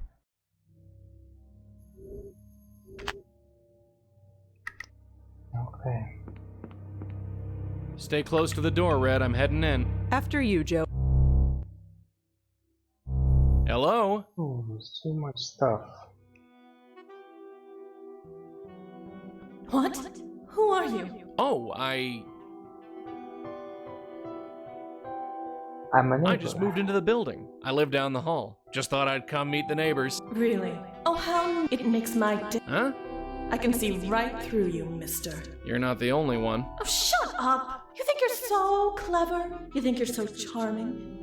Can't blame a guy for trying. Well, take it somewhere else. I've had enough. Enough of what? I'm turning my back now. I want to be left alone. Thomas Reagan, the composer for this game, I asked him to make a theme song for Tiffany, and I described the character and what I wanted her music to be like, and he created this absolutely beautiful piece here. You're listening to it right now, and it was so nice. I reused it several times, like just to kind of convey melancholy or sadness or anything like that. It's just one of the more beautiful pieces he's ever made for Blackwell, or in general, I think, and he's made some pretty amazing stuff. It reminds me of Dianara's theme from Planescape Torment, if you've ever played that. I first heard of Miranda Galvin, or Govin, one or the other, sorry Miranda, through a game called Eternally Us, which was co-created by Ben Chandler, the animator for this game. She did the voice of the main character in that, and it turns out that she lives in New York. And since I always like working with local actors, I dropped her a line. And after listening to some more of her stuff, I gave her this role. She does the sad, lonely voice thing really well. And what's funny is that she's kind of become the go-to person for female AGS voices. She's in a lot of AGS games. She's kind of become famous through Ben Chandler's game, Eternally Us, which is a very good game, and you should totally play it. Years ago, back when I made freeware games, I wrote a game called Two of a Kind, which had these two characters, twins, as private detectives. And there was a male and female twin, and the female's name was Tiffany Walters. And what's funny is that it was my game. I wrote it. I came up with the character. I came up with the name. But I didn't even think that I was reusing the same name for this character. But by the time I realized that this character was really cemented as Tiffany Walters. So it was kind of too late to change it, at least in my head. No, I can't. Blah, no. I can't.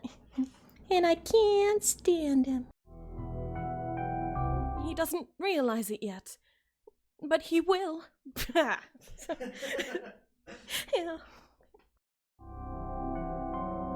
Do you know anything about Jamie Graham? No, never heard of her. Or him, because it's a neutral gendered name.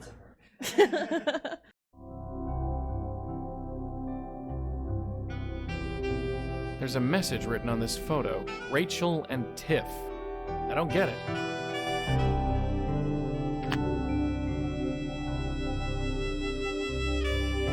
Looks like a pretty threatening letter from someone called STP.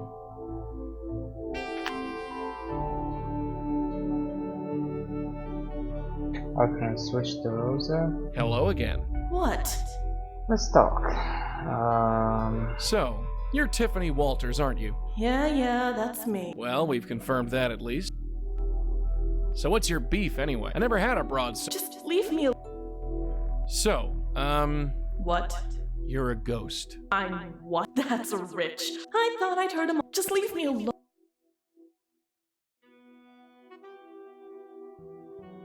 That's a cute picture there. Stop with the person. It's my life. Just leave me. Could you tell me? Stop with the person. It's my. Just leave. So, Nice try. could you tell me? Stop with the. It's my. Just leave. Do you know any? Gavin? Yeah. I don't. You don't. No. I can still ask about Are you Jeremy. familiar with Jeremy? What? No. Okay. Well, see you. Yeah. Yeah. See ya. So how did it go? She's a spookle. Just like Jeremy. Yeah. Whenever I can get away with it, I like to have little moments of banter like this. Like when Joey's in another room and comes back to see Rosa, they have a few words. Because otherwise, Rosa just feels like a mindless statue just kind of standing there waiting for him. By having her react to Joey's return, it's kind of giving her a bit more life. Yeah, that's nice. I like it. Alright. Combine the clues. I think it's a pretty good bet.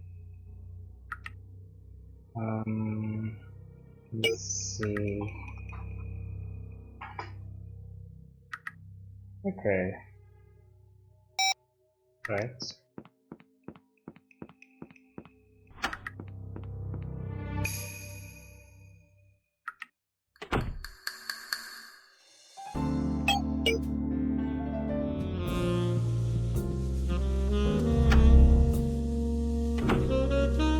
Originally, Cup of Clay was called Feet of Clay, and it was a ceramic shop, not a coffee shop.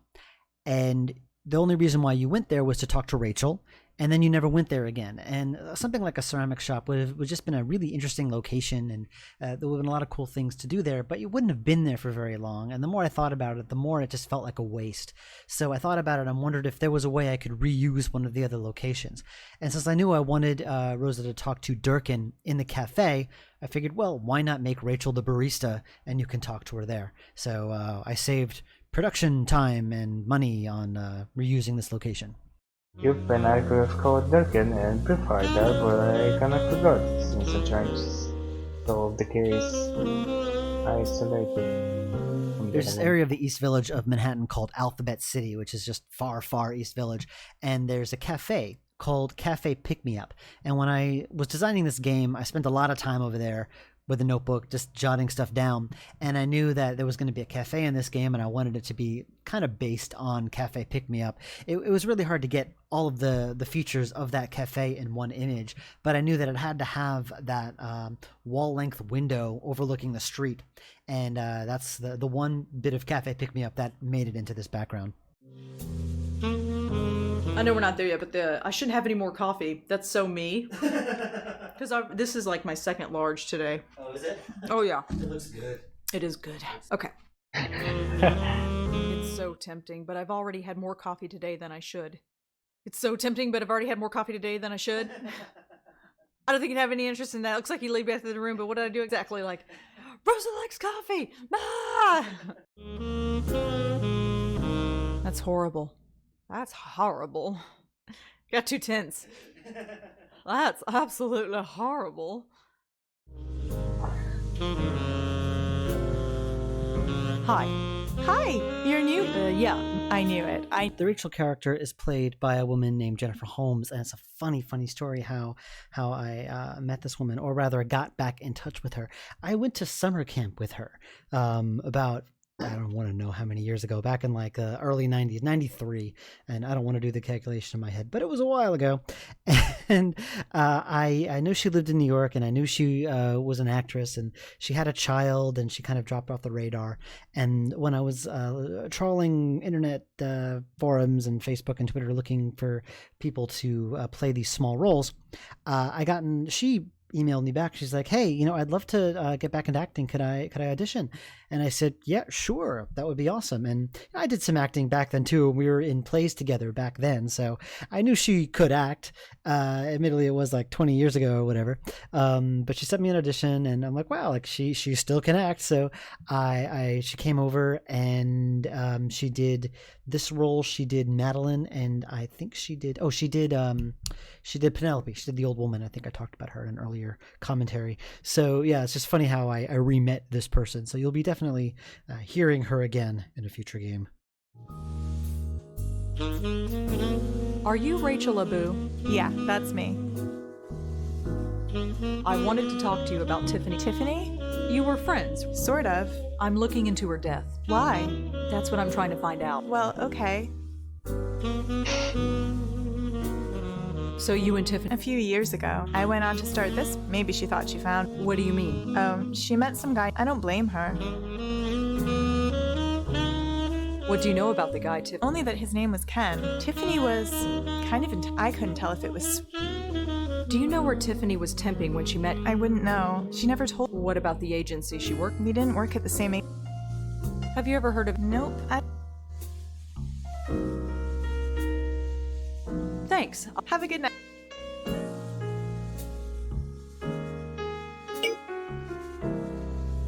STP could be a temp agent. Only one way to find out. Give me a sec. You talking to me? Bingo. STP stands for Sterling Temp Placement. And here's the address. It's just south of Midtown. You enjoy that thing a little too much.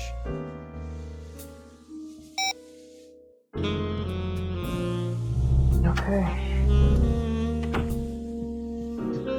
Let's go.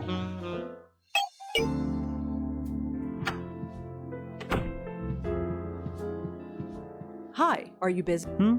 Sorry, we're not taking new applicants right now. And even if I were, it's several hours. I'm not looking for a job. Will this take long? It depends on you. Fine, what do you want?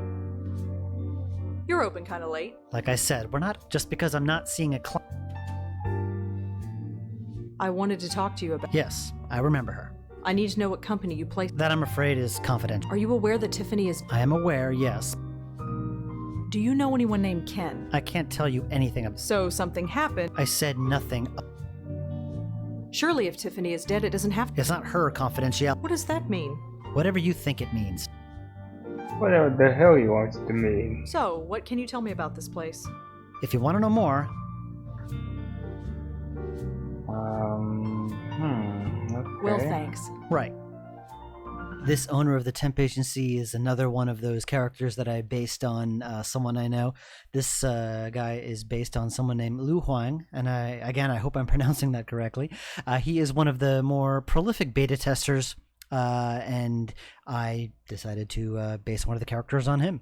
And now that I think of it, it is kind of funny that all three of these characters that I based off of fans of this series are characters that end up not liking Rosangela very much.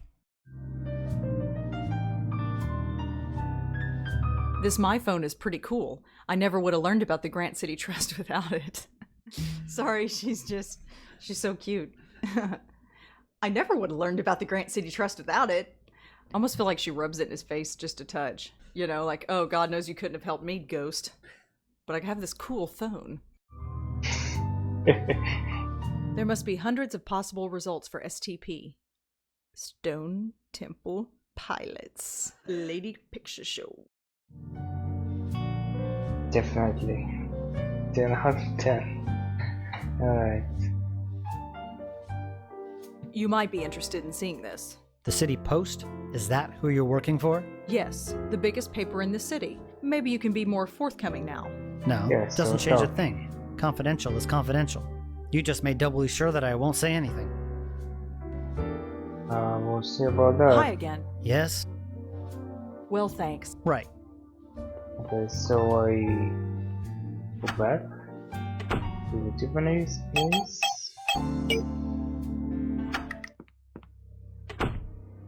And then go back to him and I say, hey, look. Dead end. Locked. Stuff. Oh. I forgot. Stay close to the door, Red. I'm heading in. After you.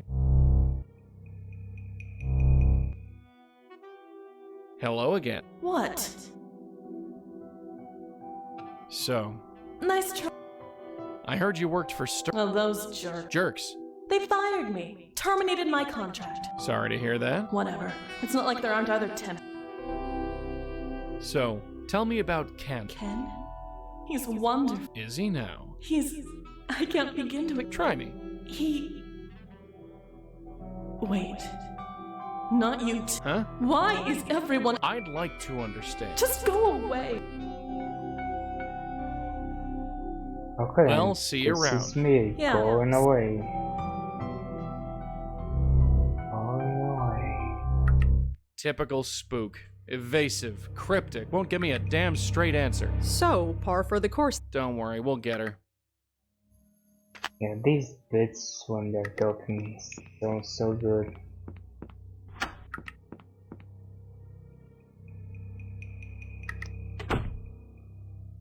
Okay, back to Sterling. Hi again. Yes? I know you terminated Tiffany's contract. Look, we had a serious complaint and had to let her... You can't tell me who made the complaint. Absolutely not. Why the secrecy? Look, whatever happened, happened. Agencies like mine are struggling to... So if it's all the same... So you'd say your reputation is important? Of course it's important. Without... Well, I'm afraid that I have no choice but to end my... Huh? What do you mean? An investigation is like following links. Is this supposed to be a threat? Oh, don't worry. I'll just write in the City Post. Read by million. Why are you harassing? Maybe, but I'm on a deadline. It's a shame that I don't have someone else to harass. This is blackmail. Fine. The man you want is Ken Sharp of Sharp. Now just get out of here.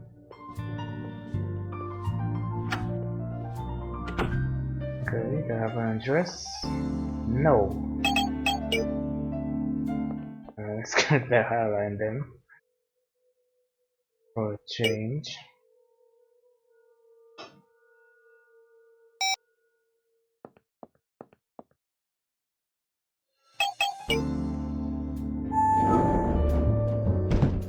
The name Gal Friday Publishing is a reference to Rebecca Whitaker, the woman who plays Rosa Blackwell. She is a professional burlesque dancer, and she goes under the name of Gal Friday, so this is my little shout out to her.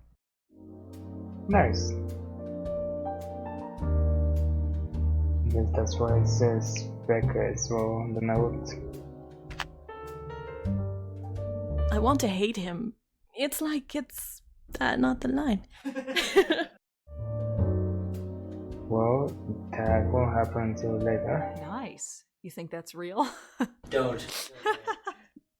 Please let me say that. Go ahead. I know you want to. You think those are real? I bet they're real. Hey man, you wrote it. I'm just reading it. I'm not stealing the plant. I like that you're just jumping the gun on these gamers. Damn plant thieves. It says gal. Okay, search that.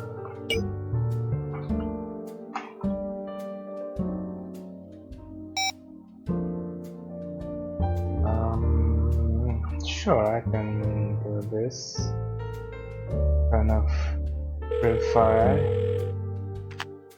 What are you moping around for? We go. What are you Nope, he won't move. Oh well. Have to talk to him first. Come on in. For the first time. Hi, are you I sure am. Blackwell? I'm not interrupting. Nah, the midnight. I'm helping out the City Post with The newspaper. Sure. So, what can you tell me? This place? You need any voiceover? So, tell me. Not much to say. Do you ever deal with the... Yeah, I use them. Are you using them now? Not at the moment. I was hoping to talk to you about Tiffany. Tiffany? Walters? She... Did she? Yeah, I'll bet he has. So, I'm sorry. Are you sure you don't remember anyone named... Positive. Sorry. Okay, You filed a complaint with Sterling about Tiffany. You don't remember that? Have you ever worked with Tenzin? Some are alright, so sure. Were you ever in a relation... Miss Blackwell, what? I'm just following a lead. Well, it wasn't me. I spoke to a guy from Sterling. For all I know, he might, like I said, we go through a... Are you sure you don't remember... I told you. hey, well, teacher. thanks. See you around.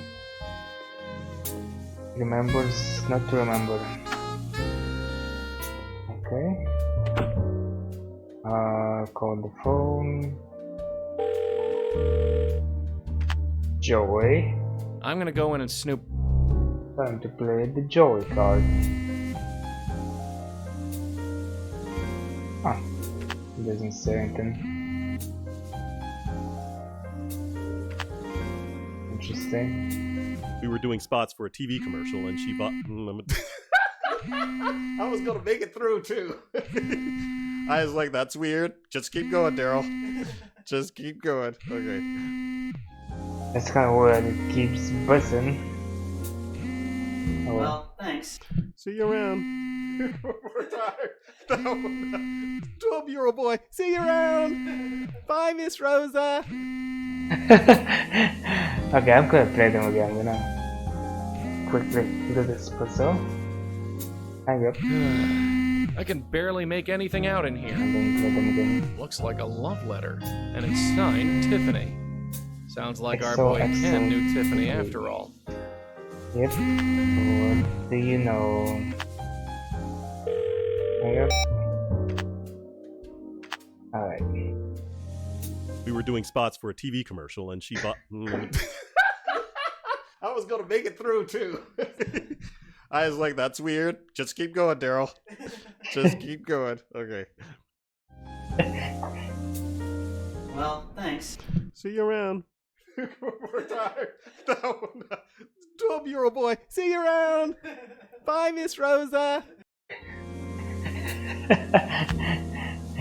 Alright. Come on in. Time to go in.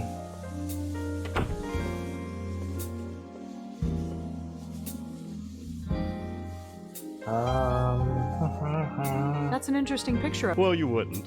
That would... What happened to them? They died. They died. What? He never talked about it much. Who's that man in the photograph? Him? That's my dad. He's retired now. So, tell me, Ken, why do you have a letter from Tiffany in your desk? So good. What? Maybe I'm just psychic. Yeah? Well, maybe I'll just call the police. I just want to find out what happened to Look, whatever happened to her... Maybe you're right, but maybe you can... You're a real piece of work. Fine. Go on. Ask what you want. Actually, I kind of like most of the songs in the Blackwell series. So, tell me about Tiffany? Look, you breathe a word of this? Lips are sealed. All right. I gathered that. I was working late. We were doing spots for a new TV commercial. I thought she just wanted the overtime. So she came on to you? Yeah, look, I'm a married guy with, of course, the girl was... Crazy? My God, she kept saying we were even when I tried to break it off. God, what a... So, you did end things. God, yes. Even if I wasn't a mayor talking about the stars... Turtle dove? So I buckled down and ended it. I've learned my lesson. And definitely no more... So you're through with Tiff? Yes. What a total embarrassment she... Why do you keep the letter if... I don't know. Nostalgia, maybe? She was crazy, especially now that she... Well, thanks. See you around. I hope we see you again. In just a sec.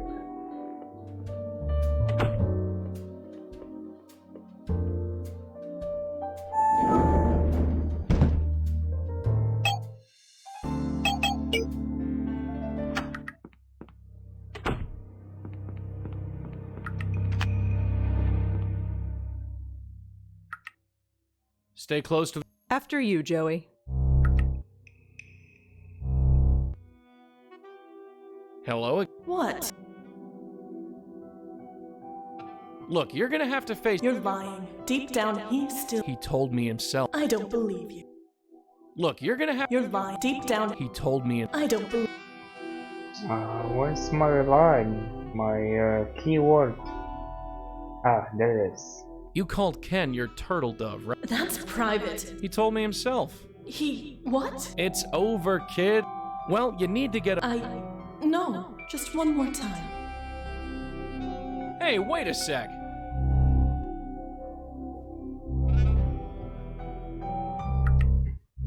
Let me guess. That was Tiffany. Why didn't you stop her? Because I can't touch ghosts? Right, forget it. Let's just get out. Alright. Funny how with the plant as an icon instead of like an icon note, maybe.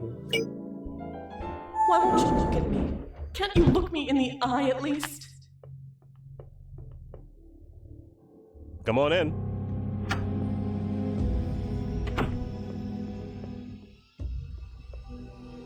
So you're through with Tiff? Yes. Like I told you. What? What a total embarrassment. Do you mean that? Of course I do. I thought you liked... You'd think a guy would... Desperate?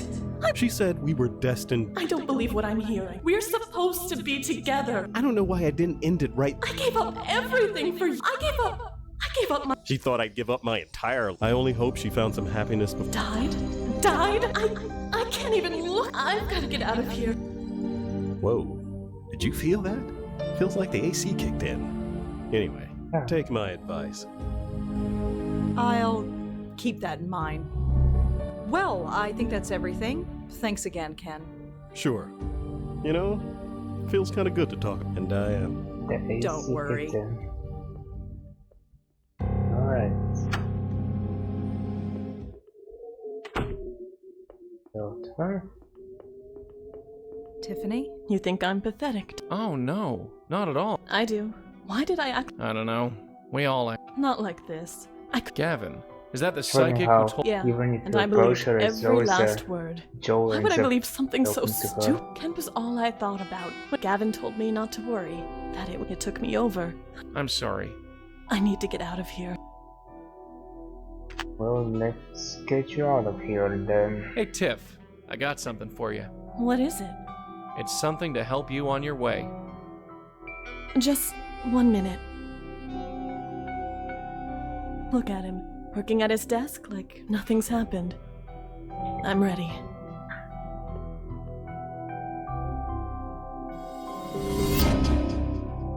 Bum bum bum bum bum. It feels good. The light, I mean. It feels good. Just head towards it. That's all you need to do. It feels like Gavin. Believing his words, accepting the lie. I want to hate him. We'll get to the bottom of this. Do you know where we can find... No. He'd come over to my place. He'd talk, and that's all I can remember. You better go. Thank you. No need to thank us. It's what we do. Well, I guess this is it.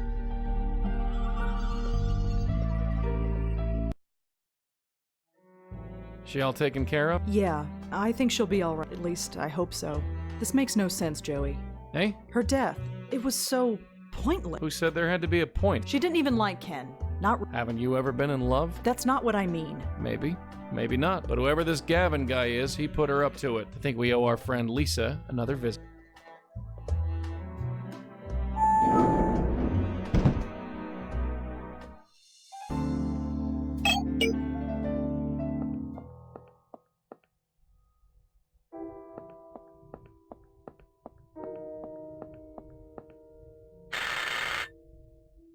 Yes. Hi, Lisa. I learned something about Tiffany Walters. And? She's dead. Lisa? Did Gavin kill her? Don't come back until you know for sure. I've learned something about Gavin. You have? I don't want to say it out here on the street, can I? Yes. And that's it. Tiffany. You should have seen. So lost. She was a woman who would. Was her aura blocked? Look. She needed to believe that her. You hear that? She's doing a public Judge me if you want. And then you sent her to Gavin. Gavin and I. Which is? If I have a client who's. I send them to Gavin. And then they die? I don't know that. I gave you 2 names. Look. I'll be back.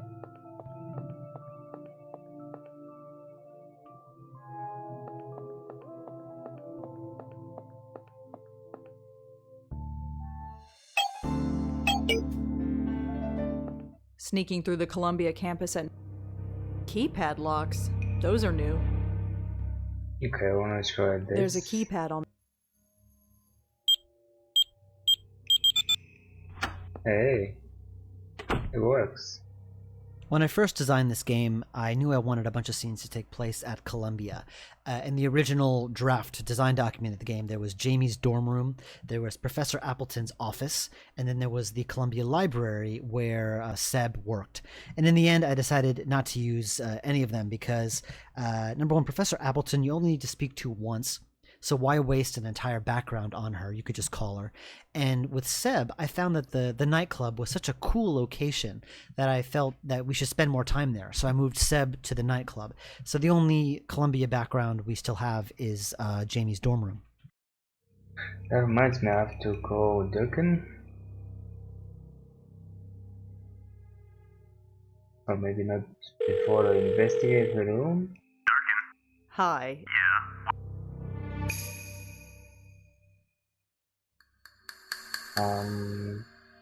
That's irrelevant. I found out. The psychic? I don't know. Jeremy's From the old dead end. I found Jeremy. I've got it with. Hello? You found the tip? Yes? Forget it. I was just checking. Nothing yet. You got anything? I don't have. Oh. There's this little silly thing I did where if you're playing Rosa and you hover over the laptop, it says laptop. But if you're playing Joey and hover over the laptop, it says strange case or something like that. And one of the testers liked it so much that he said, why don't you, I'd like to see more of it. And so I tried to stick it in where I could.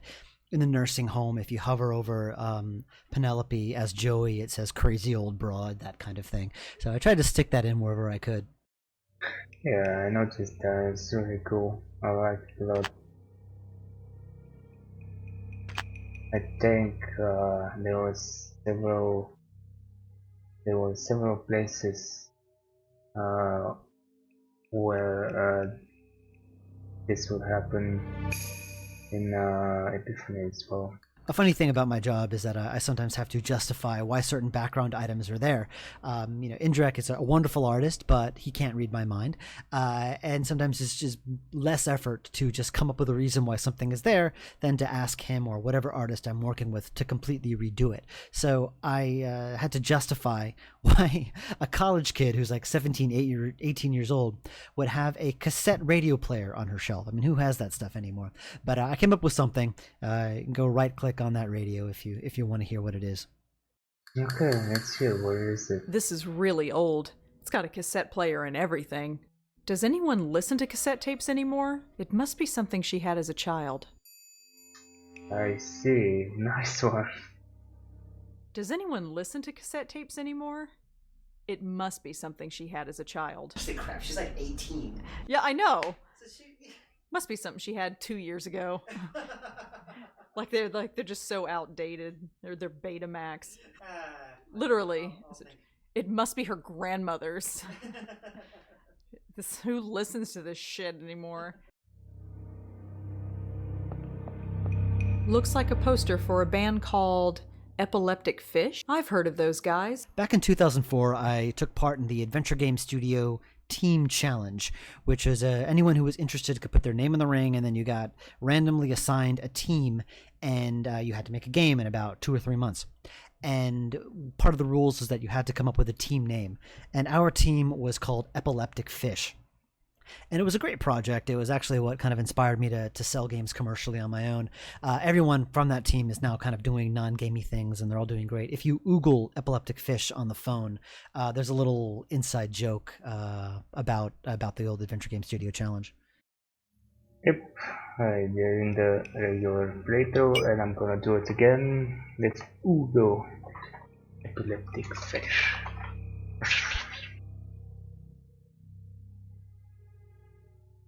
Alright.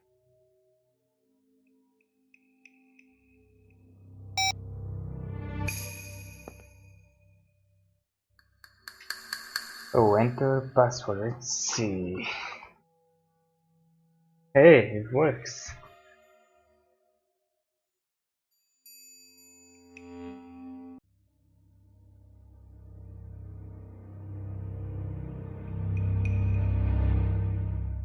Okay.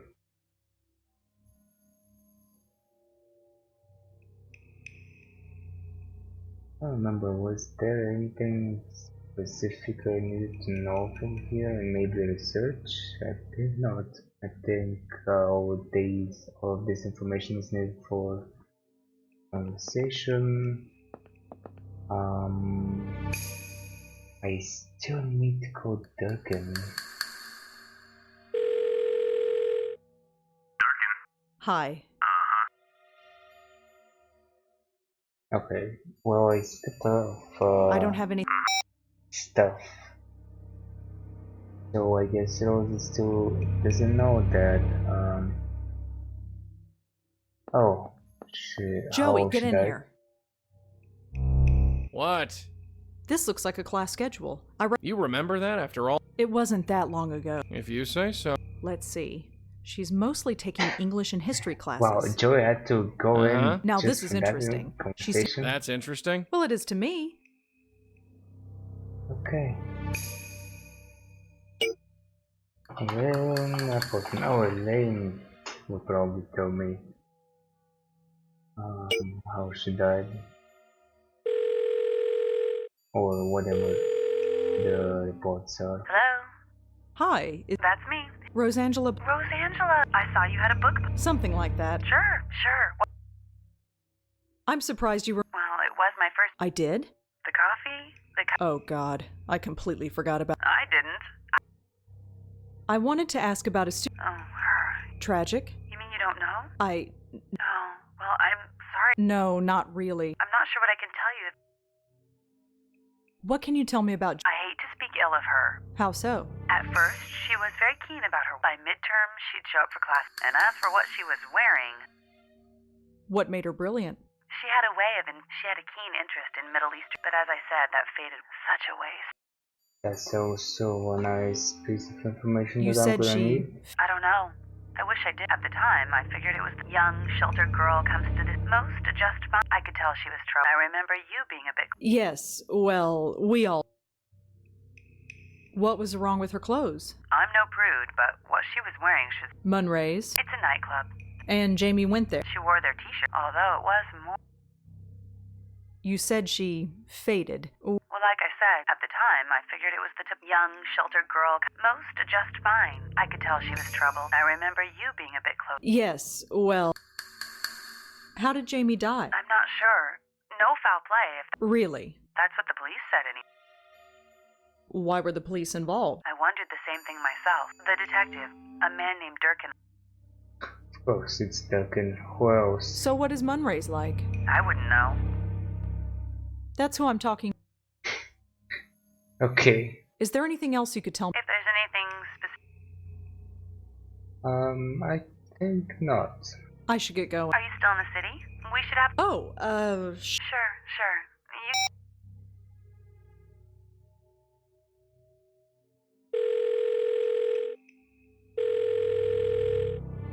Hello?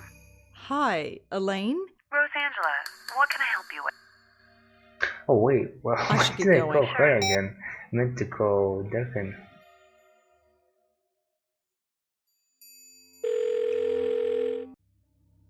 Hi. I wanted to talk to you about Jamie Jamie, a Columbia. You get around, don't you? I think Jamie and Jeremy might be connected. Why should I do that? Look, you owe me. You could, huh? Like you said. What the hell? You know a place in Alphabet City? I've been there. Right.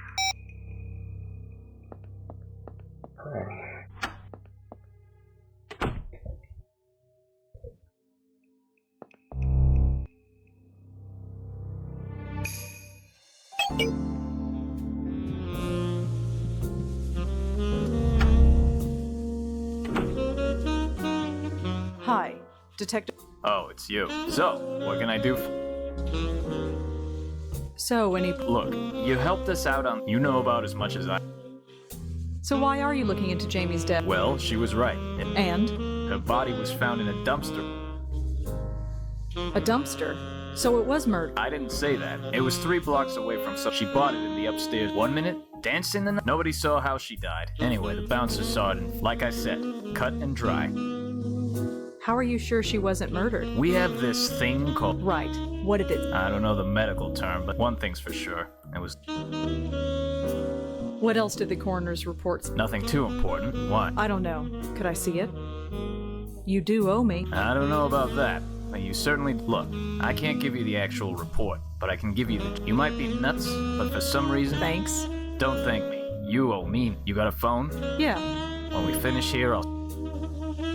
So, any problem? Look, you know about... I don't think... This club where Jamie died.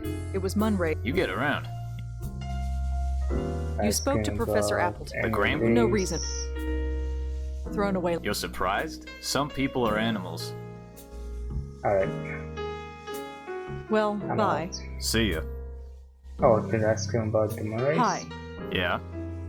How come Munray's is still open after... How do you think they offer favors and it's all hushed up? Well... See ya.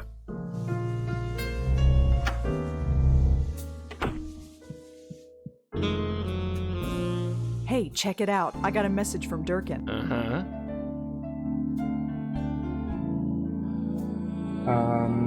Oh, I had to search for the place.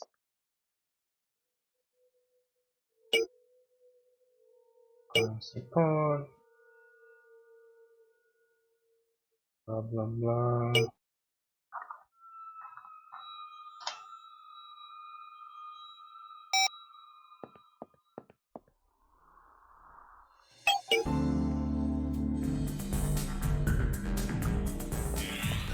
A $20 cover for this dump? You got robbed.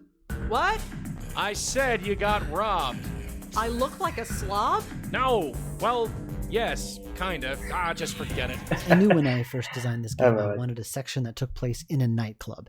And I was very tempted. Actually, it was very hard to resist making it a whole fish out of water thing, because Rosa is a very kind of awkward, nervous character, and her being being placed in this situation, it could have very easily turned into a very cruel joke. I'm thinking of the last couple of seasons of Monk, where the character is a very awkward, OCD type of guy, and it became less about the episodes and more a case of what awkward, wacky situation can we put this character. And I didn't want to do that, as tempting as it was, and as maybe as eager all of you would have been to wanting to see that, but I resisted. Maybe in a future game we'll put Rosa in some wacky spot. I don't know, but for now, let's take the high road.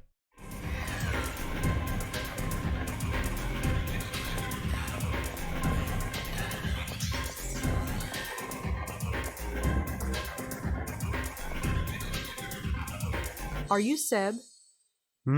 I said, are you Seb? Yeah, I heard. Do I know you? No, but we have a mutual friend. Really? Who? Jamie Graham. Sorry, don't know her. I read the email you wrote to... That was private. Sorry, I know. So, what do you... I'm trying to learn about her. I'll save you the... She was a drug addict, Whoa. She was a drug addict. Yeah, big boring. Right. Hello. She dropped out of... Not yet. She was gonna drop out or get... Why was Jamie at... No reason. Forget... Why do you come here? You want to tell. I'm here on business. I don't know. Does it matter? Do you want to go somewhere? I don't want to talk anyway. You here alone? Yeah, and I like it. I read Jamie's autopsy report. What's it say? Is she still dead? It confirms what everyone says. She... No surprise. All the drugs...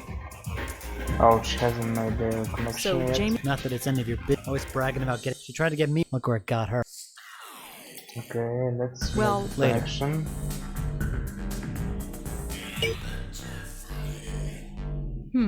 Now this is interesting. Seb said that Jamie was a drug... Something's not right here. Hi again. Seb, you told me that Jamie... What do you mean? I spoke to a cop. He saw... That's impossible.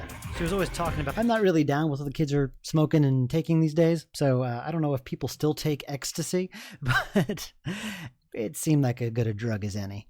If she took anything, it wasn't stronger than cough medicine. I don't believe this. I've got the report right here. Sort of. Do you want the cop's number? No, I don't want his number. Why would she lie about something? I don't know, Seb. I'll tell you why. She wanted to be interesting. She always thought she was boring, but she wasn't. She would... I've read Ash Blessed. She wanted to live, she said. You told everyone she was taking drugs. Stupid. I honestly thought that... God, look at me. What the hell am I... Is this me now? Falling or... You're sick, Jamie. You were sick.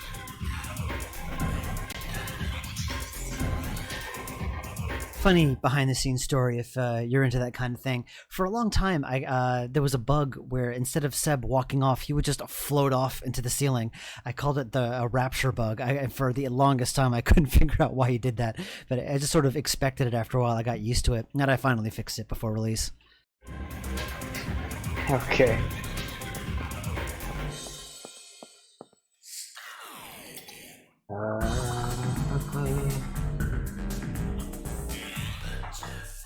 Oh, really?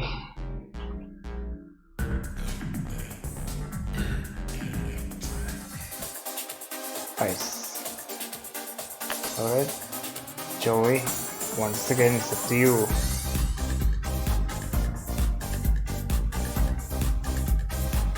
Whoa, that's a lot of stuff. When I was designing this puzzle and writing the dialogue for Jamie, I realized it could get very creepy very fast. Because basically what you're doing is you're telling her exactly what she wants to hear in order to get her to like you. And once she likes you enough, she basically takes you to bed, or at least tries to. And that is kind of creepy when you think about it. It's actually extremely creepy.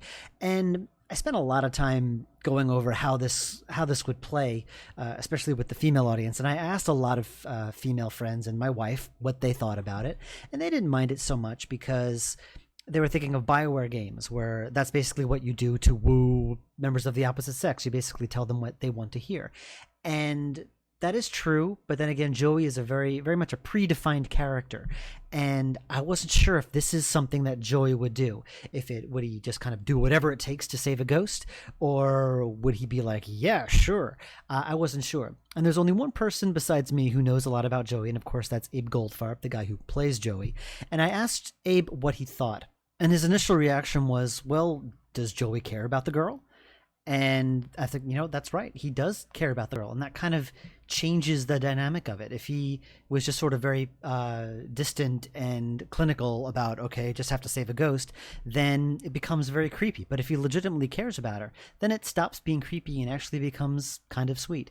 So I kind of tempered with the dialogue and kind of hinged it towards that way to show that Joey really does care for this girl, especially towards the end.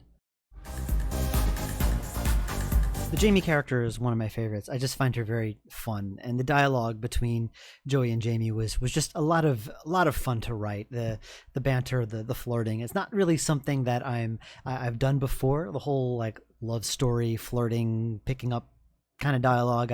I've never done it before, so it was kind of fun to do. It was just a very new experience for me, and getting Abe to do it, who's just so charming in general, to do those lines was just a pure joy, because he just took, if the lines are at 9, he took them to 11. Nice. 11 out of 10. The one that the standard looks down onto? Yeah. Right? Yes. Is that like raised park thing? Yes, exactly. Yeah, and there's that like really crazy fancy hotel right there. Yes. Yeah. Okay, yeah. Yeah, the joke is that you go to the hotel and have sex because it's all see-through, and all the people in the park go and be voyeurs, and it's crazy model-esque. Wow. Yeah, boutique hotel type thing. That's just been recorded. Awesome. Yeah. Hey, tourist tips. Okay. I have never done this before. Alright. That's why you know about it. Would you believe to impress a girl? Oh, a little Maxwell smart. Would you believe to impress a girl? I wouldn't forget a Rat Pack reject. Excuse me, that's a word. that's a word mouthful. I wouldn't forget a Rat Pack reject like you. I said this fine 2 seconds ago. Ah! Jamie? You're Jamie Graham, aren't you? Do I know you? The woman playing Jamie, her name is Sarah Almala, and she played the computer in Gemini Rue, probably the one voice that you hear all the time, but you probably don't remember very much. And I met her at this event in New York called Baby Castles, this arts game function thing. Hard to explain what it is. Look it up. Anyway, a friend of mine asked me, he's like, hey, do you need a voice actor? Because she is an awesome voice actress, and pointed her out. So I went up to her and I'm like, hi, blah, blah, I introduced myself. And she's a huge ass geek, can talk more about Doctor Who and video games than anyone I know. But she wants to do, her main goal was to be a video game voiceover recorder, voiceover actress. Like, she wants deliberately to do voiceover for video games, and that's very rare. And I've been working with her ever since, and she's got microphone and equipment at home. So if you like her in this and you need a voice, give her a ring or an email. That's what the kids do these days, right? Sure. You go to Columbia, right? Aren't you a bit old to be hanging around to college? I'm a late bloomer. Is that right? Anyway, I'm... Holy moly. Are you alone here tonight? Let's start Whatever. one by one. I'm here with friends. Friends, huh? They'll be here any minute. Well, in the meantime, How about not? You come here often? Maybe you have, but I know I've never... Hey? I wouldn't forget a Rat Pack reject like Hey? you. What's up with that anyway? Reject? I'll have you know this fabric is top of the line. Look at me, I'm impressed. Interesting music, huh? Just interesting? Don't... So, how about a drink? No thanks. Come on, just one drink, and if you still don't like me... Don't tempt me. Are you even old enough to be in here? Sure I am. I've got the best ID money can buy. Care to dance? Why not? I love this song.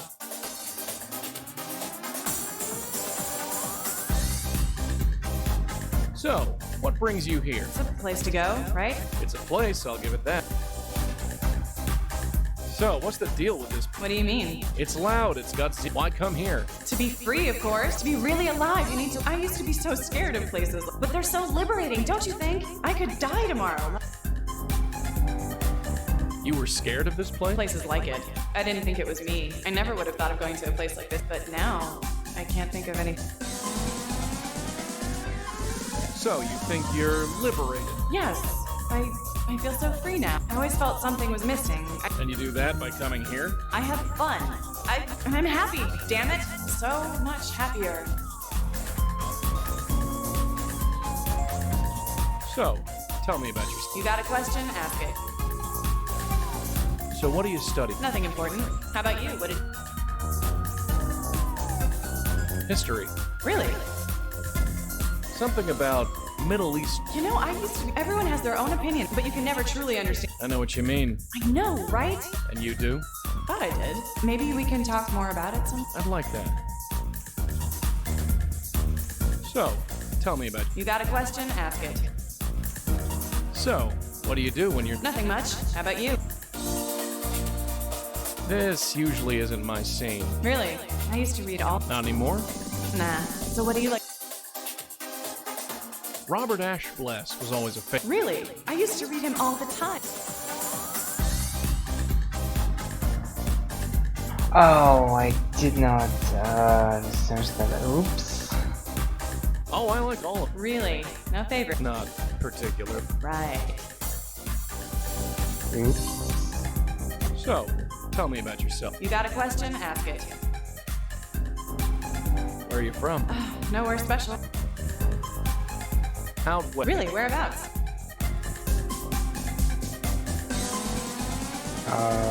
Illinois. No way. So... Mattoon. No way. I grew up 20 minutes from there. Really? Really? No, that's... Mattoon. Yeah, well, that's why I know the feeling. Well, we should talk about the old... I'd like that very much. I've got a scram, but, I make no... No sound.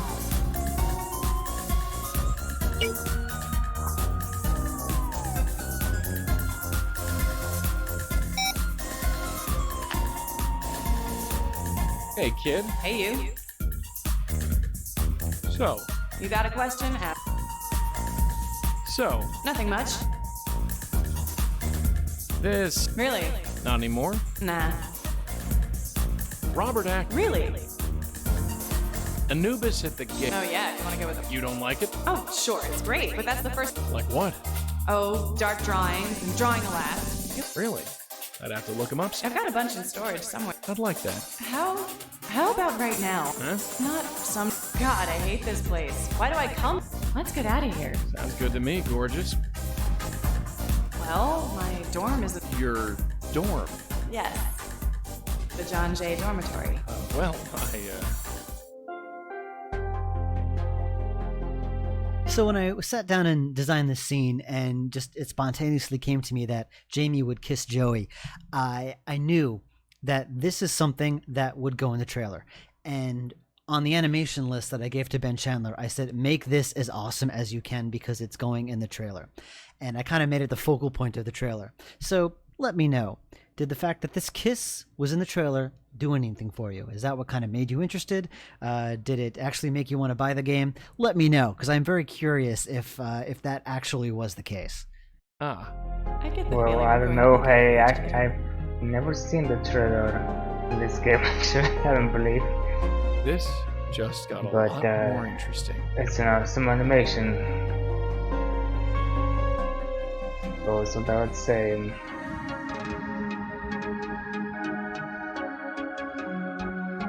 There. I want that to be my last memory of this place. Let's go.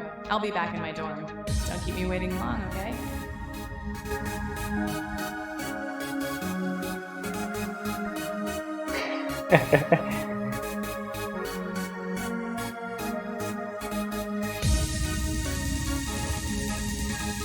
What did you do to that girl? I haven't done it yet. Are you sure she's even legal? Legal? She's dead. This is disgusting.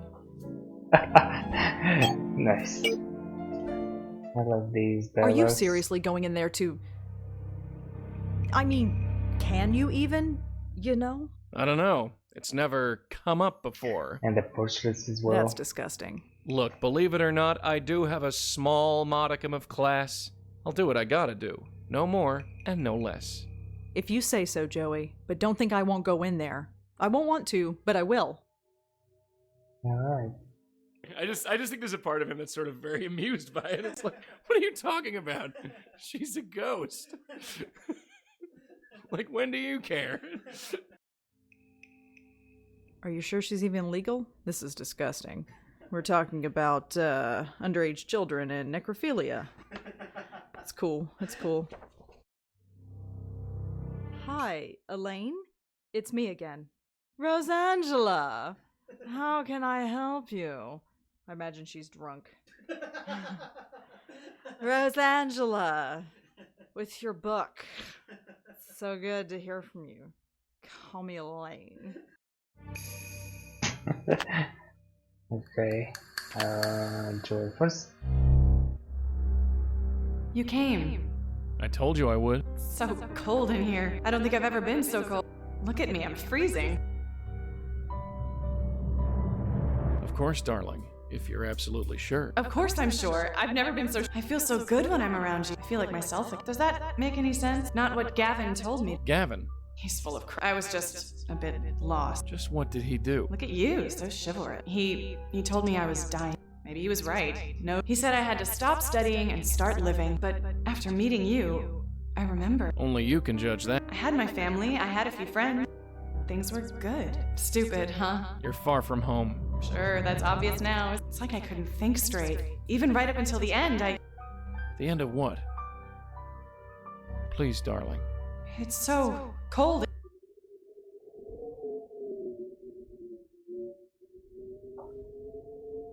Are you okay? Am I okay? I'm dead. How can I be okay? Is this really happening? It's already happened. I died. In the club. I remember it perfectly. I know. It happened to me once too. But it's over now? Yes, dear. So what now? Red, I know you're listening.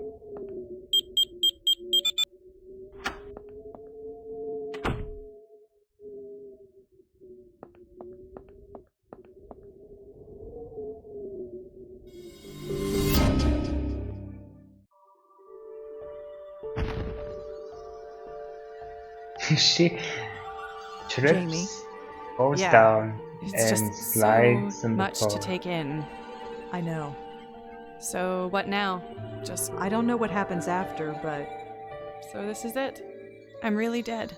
Gavin told me to live life to the fullest. I don't know. If I had only taken a minute... But it's too late for... Yes. Gavin. I know it. I feel it. He's... Do you know where we can find him? We'd meet on campus. Funny. Didn't seem suspicious. It's fading. Everything is... We'll get to him. We'll... Promise? It's time to go, Jane. I know. Tell Joey I said bye. Sure. And if he needs a cold shower... Ew. You got her off okay? Yeah, she's gone. Good. Something wrong? No. I just want to meet this Gavin. Joey? Who has this kind of power? He brainwashed that poor... Don't get me wrong, Well, it just rubs me the... I think we should talk to Lee. Her? She keeps more... Okay, I'm gonna say here. Just why not?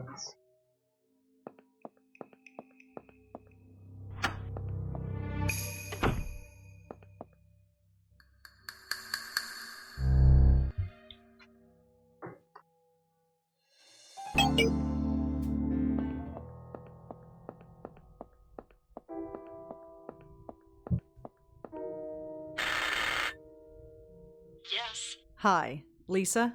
Oh, it's you. Have you learned anything?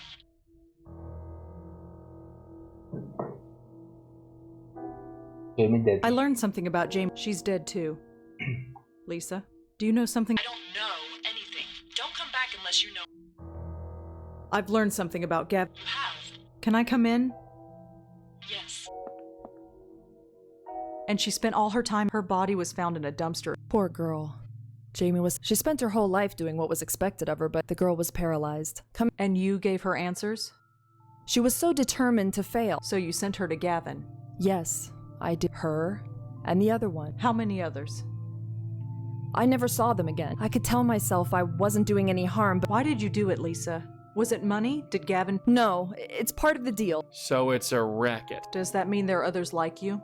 They are all like me. I've got to leave town. This is getting too big. Not before you tell me. You really want to do this? Even if you succeed, there are others like him. He killed my friend. And you were close? We might have been. It doesn't matter. I can't go to the police. There's nobody else but me. My grandfather died today. Yes. He's the only family I had left. I have nothing holding me here. I'm sorry. I need to leave the city. I don't... Your grandfather would be... Don't judge me here. I'm not brave. That's all any of us are doing. Just living. This. She's helping us, Joe. Helping herself more. Don't forget, that lady's a I haven't forgotten. She scammed 3 people. But she didn't, did she? Damn it, Danny, how could... Joey, All that we went through just so... Joey? What? Talking to yourself on the street? You should know better, really. Of course, in this city, who would care? Who the hell are you? You probably are wondering who I am, but I have a feeling you already know. No idea. No, I have no idea who you are. You honestly don't know? My name is Gavin. They said you were smart, but... Maybe they were wrong. How do you know who I am? You haven't exactly been keeping a low profile. The truth is, we've known there was another... It's been quite a race to see. Someone would have found you eventually. Well, I'm here. We are all fascinated. A channel between this world and the next. The potential is just... You're a commodity. One I plan on using. No. And if I say no? I'm afraid that's not... So you'd kill me? I fed on those girls. Fed? They had all the potential in the world, so I channeled all that positive. There are people who go out of their way to sabotage. That's sick. It's kept me alive for 2 centuries, which is more than I can say for you. Hey. Red?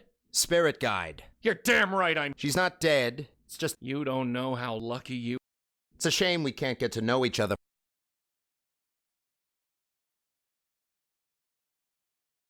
Lisa, I have a package for you. Ugh. Hey, take it easy.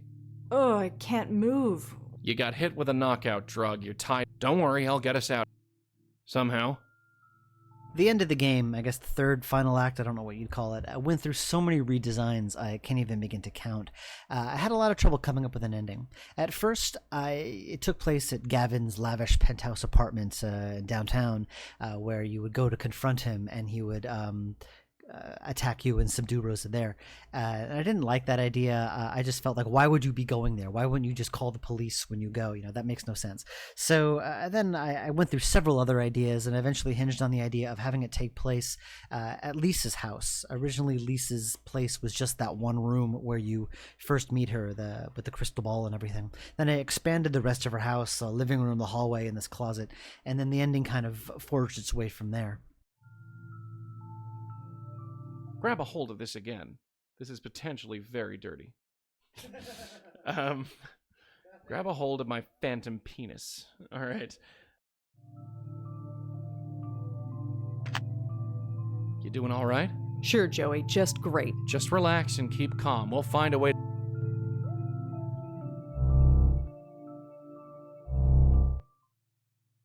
She's just sitting there, awaiting orders like a good little soldier. It didn't have to be this way, Danny. I said shut up. Husha, husha. Sorry, I blended there. Okay.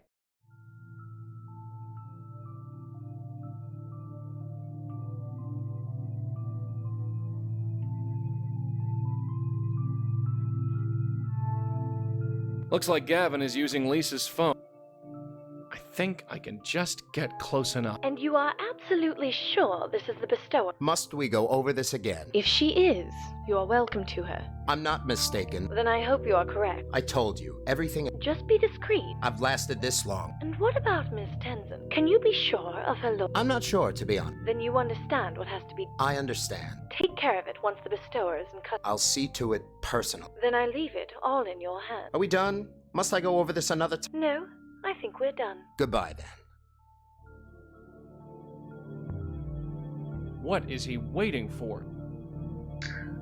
That's what I'm wondering. What is he waiting for? Why does he go to this place? There's this classic movie by Woody Allen called Manhattan. And in the movie, there's a character played by Diane Keaton. And throughout the entire film, she's always going on about her ex-boyfriend and just what an amazing lover he was and how he opened her up sexually and exposed her to all these things and changed her life and blah, blah, blah, and made him out to be a real Casanova. And then by the end of the movie, when you meet him, he turns out to be this little shrimpy, bald, pot-bellied guy, totally the opposite of what you expect. And I was hoping to go for that effect with Gavin. Like, physically, he's just not the person you would probably expect, having been foreshadowed this entire game. He's wearing this Hawaiian shirt. He looks very laid back. He kind of looks like this very pleasant, laid back, middle-aged man, which is kind of what he is. But he obviously can do things that are not very nice.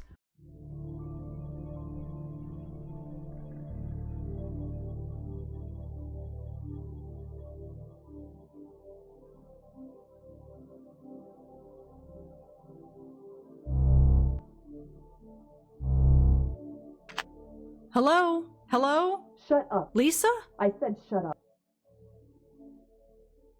Gavin is going to kill. Really? You should know by now. And he overheard Gavin talk. Even if you are what you... You don't. But do you really want to take the chance? I liked my job, you know? Now what am I going to do? Let me out of here. We'll take on Gavin. Are you kidding? Escape is the only option. There's a fire escape in my bedroom. Great. Let's go. Lisa? Damn it. And there goes Lisa. Now for this. Oh. I'm all tired. Yeah, I forgot. Not sure what blow. Wait. Not sure what. Oh yeah, right. The tie won't. No. What's good? Grab a hold of this. What are you doing? I got an idea.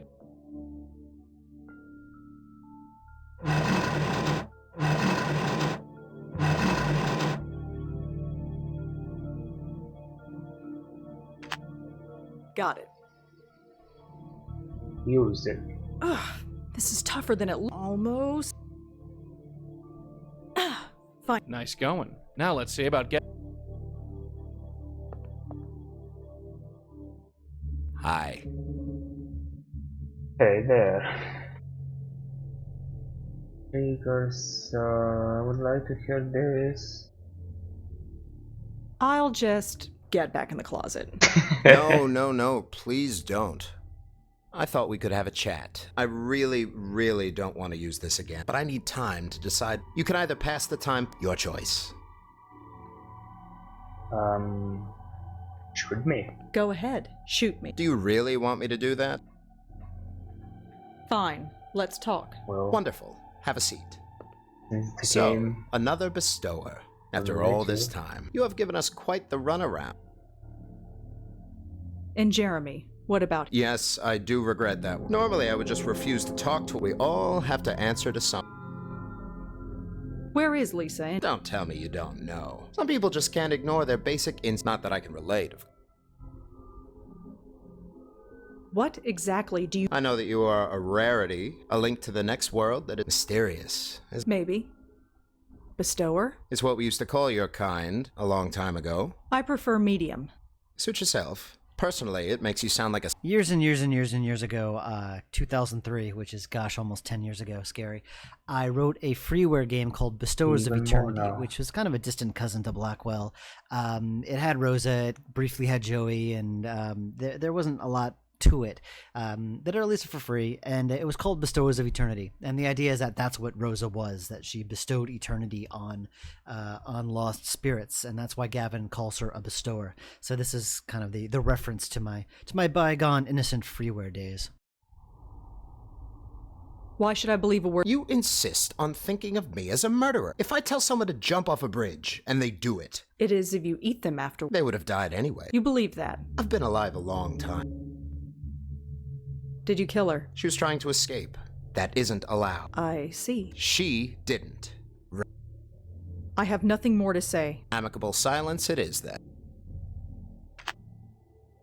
So, another best hour. Bestower? Bestower.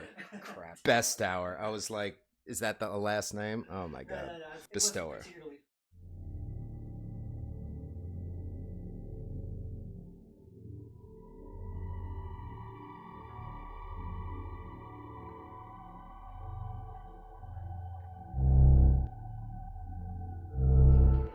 Oh, hello. I didn't see you come in. Please take a seat. Oh, I forgot. Let me do this.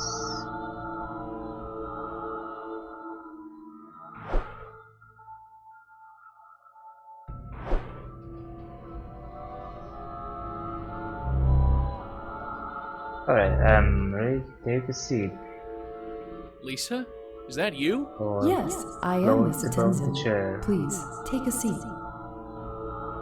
What are you doing here? I'm glad you asked. Yeah? I work with life energy mostly. Yeah, I've heard this speak. Positive energy keeps your... Yeah, Think of it like exercise. Jesus, she's given... I can tell your spirit is weak. Sorry, you're dead. Look, I don't have time to pussyfoot around this. You are dead. Say no more. Huh? Being confronted with death. Yeah, nothing says mortality like But if you aren't careful. Alright, let's skip to it. Photograph. Or your grandfather? Alright, photograph. Hey, check this out.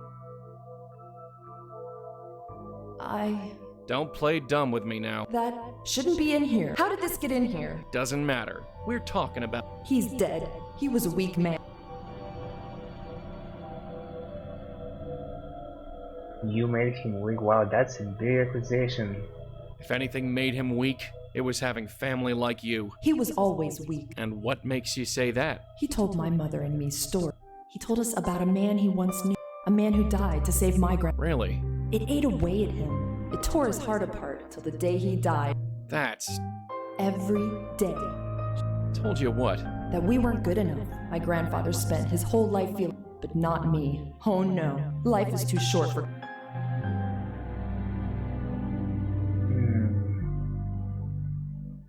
And now we use an innocent girls to die. And now you... No, I made my choices. What? Yes, you... I will not end up like my mother. Well, congratulations. What happened on that fire escape, Lisa? Tell me. Nothing! No, you don't get to die in ignorance. You're going to remember if I have to fire escape. What? I was climbing. Fire escape. Now! And when? So, was it worth it, Lisa? Now, at the end of it all, can you look back? Leave me alone. Wish I could, sweetheart. I guess you could say old habits die hard. I need to lie down. Sorry, sister. I know an aware spook when I see one. No, I'm tired.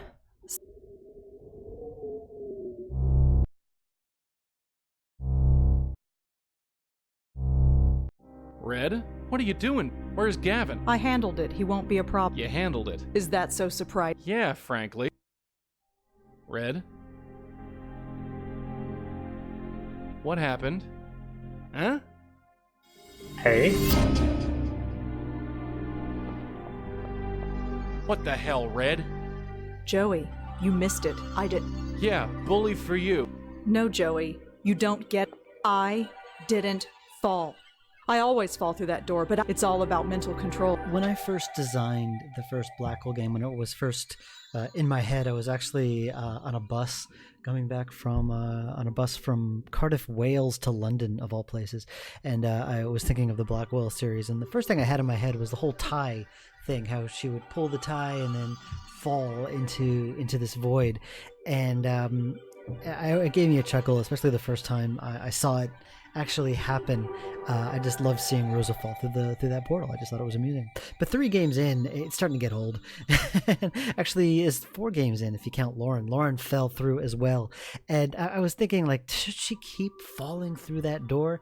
And I thought, well, Lauren had been doing this for several years and she was still falling through the door. So I'm glad I managed to narratively justify why Rosa no longer falls through that door.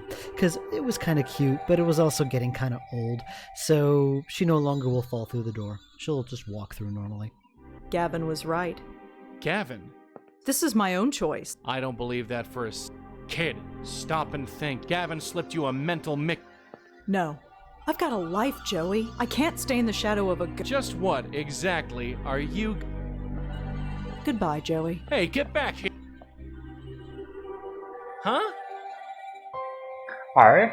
What the... Hello? Red? This isn't funny. Hello? Anybody?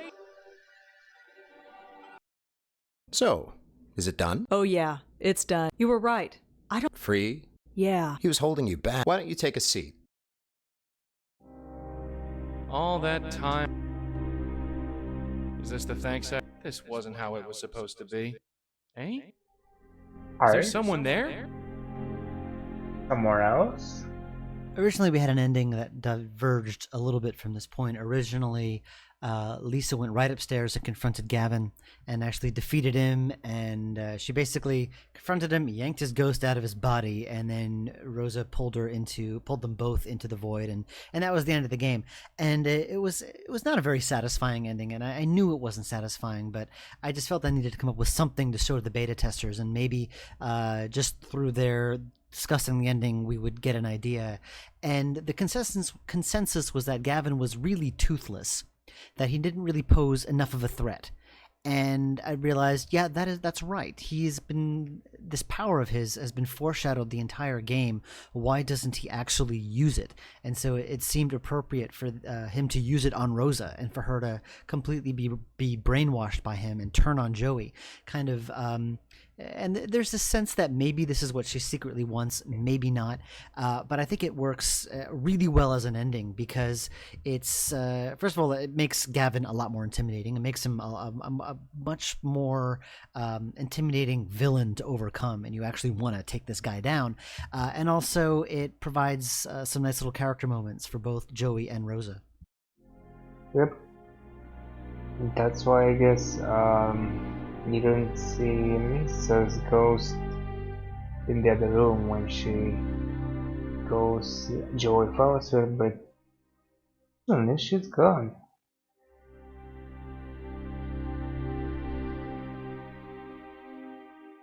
Then she appears later. The one great thing about redesigning this ending was that I got to bring Madeline back. And I had always toyed with the idea of having Madeline in there. And one of the original designs for the game, she was always there. And I actually had Ben draw the sprite and Daniel do the portrait, just in case I put her back. And since I was going to redesign the ending anyway, and I knew Joey was going to be trapped in the void, I knew the only person that he could possibly meet there would be Madeline. So I was happy to bring her back, because I think Madeline's cool. Right. Madeline. Oh, I see. Malone, was it? You wouldn't be my first choice. What are you doing here? Doing? What does Ed stare at the universe, wonder where we went wrong? What do you mean, where you went wrong? Don't you have any regret? Maybe. Too late to work. Well, you will have plenty of time. Inevitable. What do you mean? Your host banished you. No, that's not what happened. Did she leave you here and Well, yeah. Then you've been banished.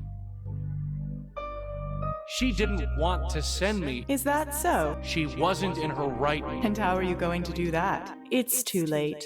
The link between you is soon it will be gone. And then there will be a large empty space. Then the universe will pour in. It happened to my host. You should just be grateful you won't. Wait, are you telling me that Red is gonna... Who can say? That's not gonna happen. And just what are you going to do? Rail against the universe? The link is breaking. You said the link is breaking. You will know when it breaks. Huh. So maybe I'm not licked yet. Perhaps. So this link, how do I get through it? Where is it? It's not a place, Malone. Weren't you taught anything? No, nobody taught me squat. And you've lasted this long? Still, you must have used the link several times before. So, where's this link? As I said, you must have... Right. I have no... Hey, when you say link... That? Don't be absurd. Look, you said the link is... You use your necktie. That's what I said. Come closer.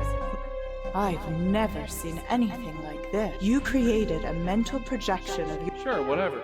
How? I don't know. Like I said, I had no teacher. So why haven't you used it to return? I don't know.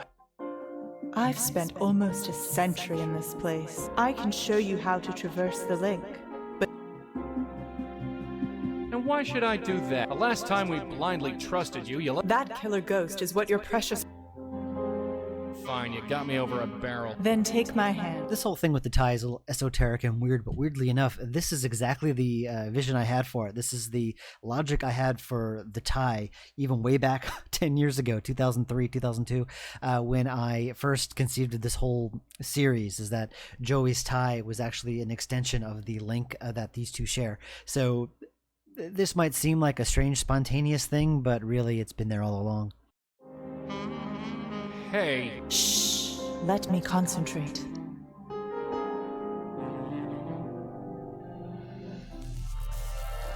That was interesting. Red, what the hell is he doing to you? Madeline, what the hell is going on? And she's gone. Now where did she go? He is feeding on her, draining her. It's how he stays alive. Yeah, I We gathered came that. back. How do you know so much? How do you know so much about... I think I've always known. I just chose to ignore it. But it's crystal clear to me now. Not that it matters. So, how do I stop him? Stop him? You can't. We're dead. Gavin will drain her dry, and then we'll all haunt this house together. That's not gonna happen. Right, just stay there. What's the point? Step out from the fringe of society. And The she's spirits you gone. save. Who knows about There's them? nothing I can do from out here, aside from read this note on the door. That really exciting line. Yes. We're done. We're done. Woo! Bitches! I'm real! Does anybody know you? Does anybody thank you? Then how's this for a choice? Then how's this for a choice? I pull out 2 guns. That would be awesome. Just blow everybody away. Blackwell brutalization. Converge this bitch. No, you toil on the behalf of ingrates. Every night, you prowl the city looking for the dead. But what can the dead offer? Red, can you hear me? Joey? Your spirit guide. He has returned? Yeah, I've returned. No, I can't talk to you. I have my own life now. Not for long, you won't. I don't know how you returned, spirit guide, but you can't convince her otherwise. Think, Red, we've been cleaning up this guy's messes for 2 nights. Do you want to be one of them? They wanted to live. So do I. This guy's killing you. You're wrong. I've never felt so alive. Look, you know you can't turn your back on this life. You want to end up like your aunt and grandmother? You don't know for sure that'll happen. Of course I do. I saw what happened when they tried to stop. They both ended up in the loony bin. Does one have anything to do with the other? You're just guessing. You're in the dark as much as I am. Gavin murdered Jeremy, Red. You can't have forgotten that. Jeremy? I suggest you forget about Jeremy. He had years to reach out to you and never did. He never thought of you before. Why should you think of him now? That's right. Why should I care about Jeremy?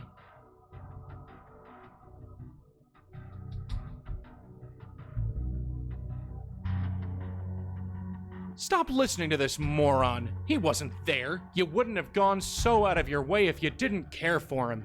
It was a mistake. I won't make it again. Yes, that's right. You know I'm correct. You have been given this gift, but did you ask for it? Look, Red. I told you to Shut up. Jeremy. Jeremy? I suggest you He never thought of you. That's right.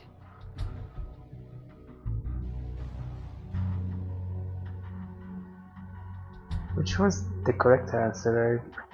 I think it's good riddance, so let me have a Of picture. course Jeremy thought about you. He had your picture. Do you keep a picture of someone you don't think about? Then why didn't he say anything before? Why didn't you? I don't know. Maybe I was too busy talking to the dead to bother with the living. It's a mistake I won't make again. That's better. Oh, Now, just snap. not all gifts. Look, Red. I told. Shut up. Jeremy. Jeremy? I suggest he never thought. That's right. Jeremy again. Whether you care about him or not, he didn't deserve what happened to him. Jeremy isn't important. You don't believe that. You have no idea what I believe. That's it. You made the right. That's it. Yes. You're. Look, Red, you've got to listen. That's Joey? it. I told you to. Shut A up. little bit more. Yeah. Kid, think about Jamie. I'm not like her. Jamie didn't know who she was. I know you too, Red. And this isn't it. You don't know me at all, Joey. You never tried.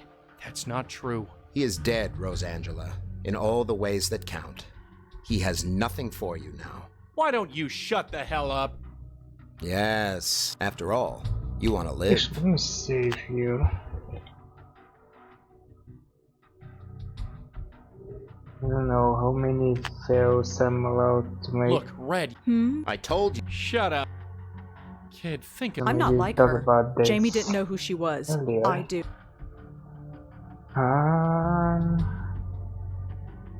So, who exactly are you? I'm someone who isn't going to listen to the dead any longer. That part of my life is over. I'm entering the next chapter. Sure, if the next chapter takes place in the morgue, you don't want this. I've never wanted anything more. Yes, that step out of the dark. Look, Red, you... I told... Shut... Kid, think of... I'm not like Jamie did... Gavin killed her. Try and remember. You don't know that for sure. She told us herself. She was in love with you, Joey. She would have told you anything. It wasn't like that, and you know it. You might be able to charm stupid girls like her, but not me. Yes, step out from the fringe of society. Look, Red, you've got... I told you. Shut up. Think about Penelope, kid. Gavin tore her family apart. Family? What did family ever do for me? Oh, the rose. Hey, your aunt gave up everything to raise you. Doesn't that mean anything? It drove her insane for decades and then killed her. I watched her. My entire life I saw her waste away and die. If that's what having family does, I want no part of it. That's better. Now just the spirit. Look, Red. I told... Shut. Think about... Family? They left you some money, didn't they? 3 generations worth of cash, barely used. All for you.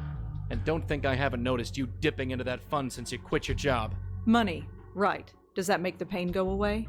Does that make the years of living in foster homes any better? No, I suppose it doesn't. Then shut up.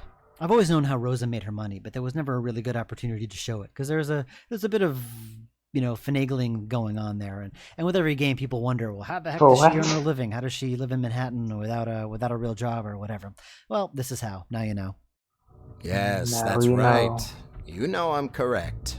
Does anybody know? Look, Red. I told... Shut. That's why I'm doing this. Think about Penelope. To get Family? some extra info. You know that death isn't the end. Your parents, your aunt, they are out there somewhere. That's gotta mean something, doesn't it? I have wasted too much time on the dead. I'm still here, living, breathing, alive. I need to focus on that for once. That's it. You made the right... No. Look, Red, you've... I told you to... Shut. Remember Tiffany, Red? Tiffany. She was just human, Red. We're all weak and stupid sometimes. She didn't really want to live. She just gave up and wasted away. That's right. You are not a quitter. You want something, you take it. Damn it, stop twisting my words. That's better. Every night. Look, Red. I told... Shut up. Remember Tiffany, Red? Gavin played with her heart until it broke. Tiffany. She was weak and stupid. Gavin killed her. You know it. I know it. And above all, he knows it. Tiffany wasn't killed by Gavin. That's right. I was nowhere near her. He's brainwashing you, kid. You know what really went down. I only know that I don't want to talk to you any longer. That's better. Well, now, but you're what can gonna the have dead to. offer? Look, Red, you've... I told... Shut. Remember Tiffany. One more. Is it weak and stupid to fall in love? It's weak to let it control your life. I need to be in control. Newsflash, kid. You're not in control. I am in control of my own destiny now, Joey. There's no place for you anymore. Yes, I knew you'd make the right decision. You have been given this gift, but did you ask for it? Not all gifts have to be accepted, rejected. Look, Red, you... I told... Alright, Shut time up, for the I'm right talking. Answers. Jeremy? I suggest he never... That's right. Yeah, maybe it's good he's dead and gone. After all, there was no other reason for him to call... What? Think about it. He was just some crazy girl who... Maybe I could have told him. Maybe you're right. Too bad we'll never know, since Gavin killed him and everything. Come on! I can't. Of course you can. Rosangela, don't regress on me now. The final sequence of puzzles in an adventure game is always very challenging. It has the potential to be extraordinarily frustrating. Here you are at the climax, exciting things are happening, and then you get stymied on a puzzle, and that can be just really just hair-wrenchingly annoying. So generally what I try to do, a good rule of thumb is to try to keep it just challenging enough to make you think, but not challenging enough to get you stuck. And here, the puzzle is a simple dialogue puzzle. Once you figure out the pattern, once you figure out what Rosa responds to, then it's a pretty simple matter to blast through the rest of it. Yep. Kid, think about Jamie. I'm not like Jamie didn't know. You know who you are? Bull. You're wrong. I know exactly who I am. You're a medium. I am much more than that. No. Right now, you're whatever this guy's telling you to be. That's not true. Then prove it. Come on, Red. You know. Rosangela, you are not. You know what you have to do. Think about Penelope, kid. Family? What did family... Nothing. They didn't give you a damn thing. That's right. Who needs family? You got through it on your own. Those lonely years would break most people, but not No, I'm still here. That's right. Bit shaken, perhaps, but not broken. You should be proud, kid. I am. So tell me, why are you letting a creep like Gavin tell you what to... I'm not. Then prove it. Joey? That's it. Come on. Almost there. No, your spirit guide. You need to take control over your own life. Remember Tiffany, Red?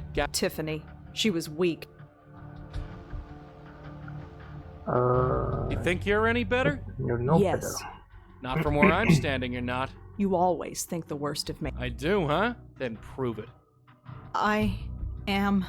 Rosangela Blackwell, listen to my voice. You want to listen to me. You need to listen to me. In your heart, you know I am right about everything. Red? I think... You think what I tell you to think. That's better. Now, where were we? Get out of my head! Is he...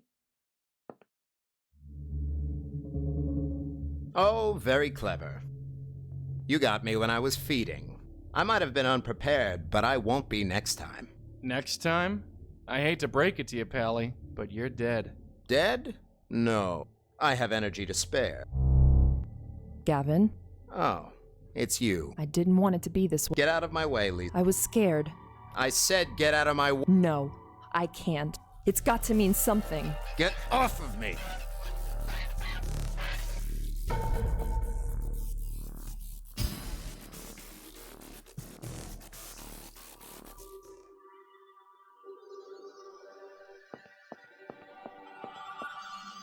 This place? Wait, I was never supposed to come back here. It was part of the deal. I don't think that's possible. No, not yet. You don't understand if they... No, wait! Give me another chance, please! What just happened? I'm not sure. I think I want to go home now. I'm very tired. Just head that way. That way? You're sure? Yes. Do you think it was worth it in the end? Any of it?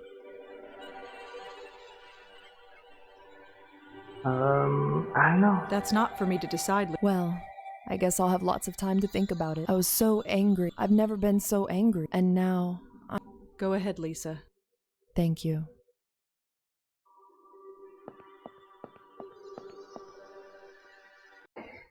You okay? Sure, I think so. My brain feels scrubbed raw, but I'm okay. And the spook? Lisa went through. Gavin was taken. Taken? Look, I don't want to stay. Sure. You wanted to come here? It's a place to go, and I need some air. Suit yourself. The stuff I said. Forget it. It never happened. No, it's all mixed up. I'm not sure who I am right now. It'll sort itself out. No, Oh, what's the damn point? Huh? I was weak. He got into my head. I should have been stronger. Stronger? The guy had to tie you up and hold you at gun. That's more than you can say for anyone else. Maybe. But what's the point? What do you mean? Tiffany, Jamie, the other. What brought this on? Helping Jeremy. All these ghosts. Why do I feel so empty? I wish I had answers. There was a time when I thought the same. Turns out... Do you regret it? I don't know. Maybe. You make your choices, whether there's a... Then how's this for a choice? This organization that Gavin belongs to. Somewhere. I want to find them. You sure? Yes. And this is... I need to do something. Anything. It might not be the right choice, or even a good... Do you understand? Yeah, I get it. All the way to the end. I'm with you. Thank you.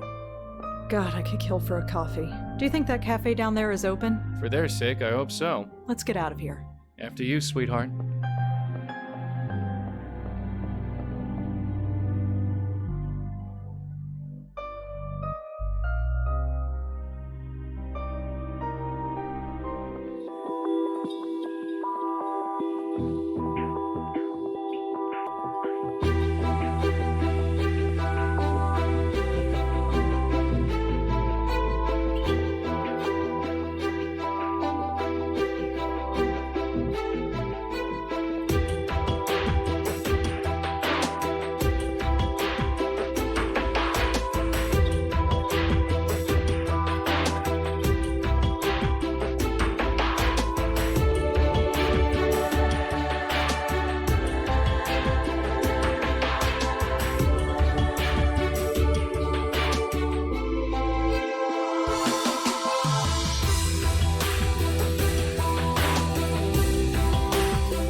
Tonight's breaking story: an anonymous tip sent police to a midtown home where 2 dead bodies were found. Police Commissioner Alex Silva had this to say. I want to send a very public message to the ones who did this. This isn't something we tolerate. Not in this city, and not under my watch. So whoever you are, let's get one thing straight. We will find you. It's only a matter of time. Alright, and that's it. He just exits out of the game. Okay, well, that's it for now. Thank you for watching and see you next time.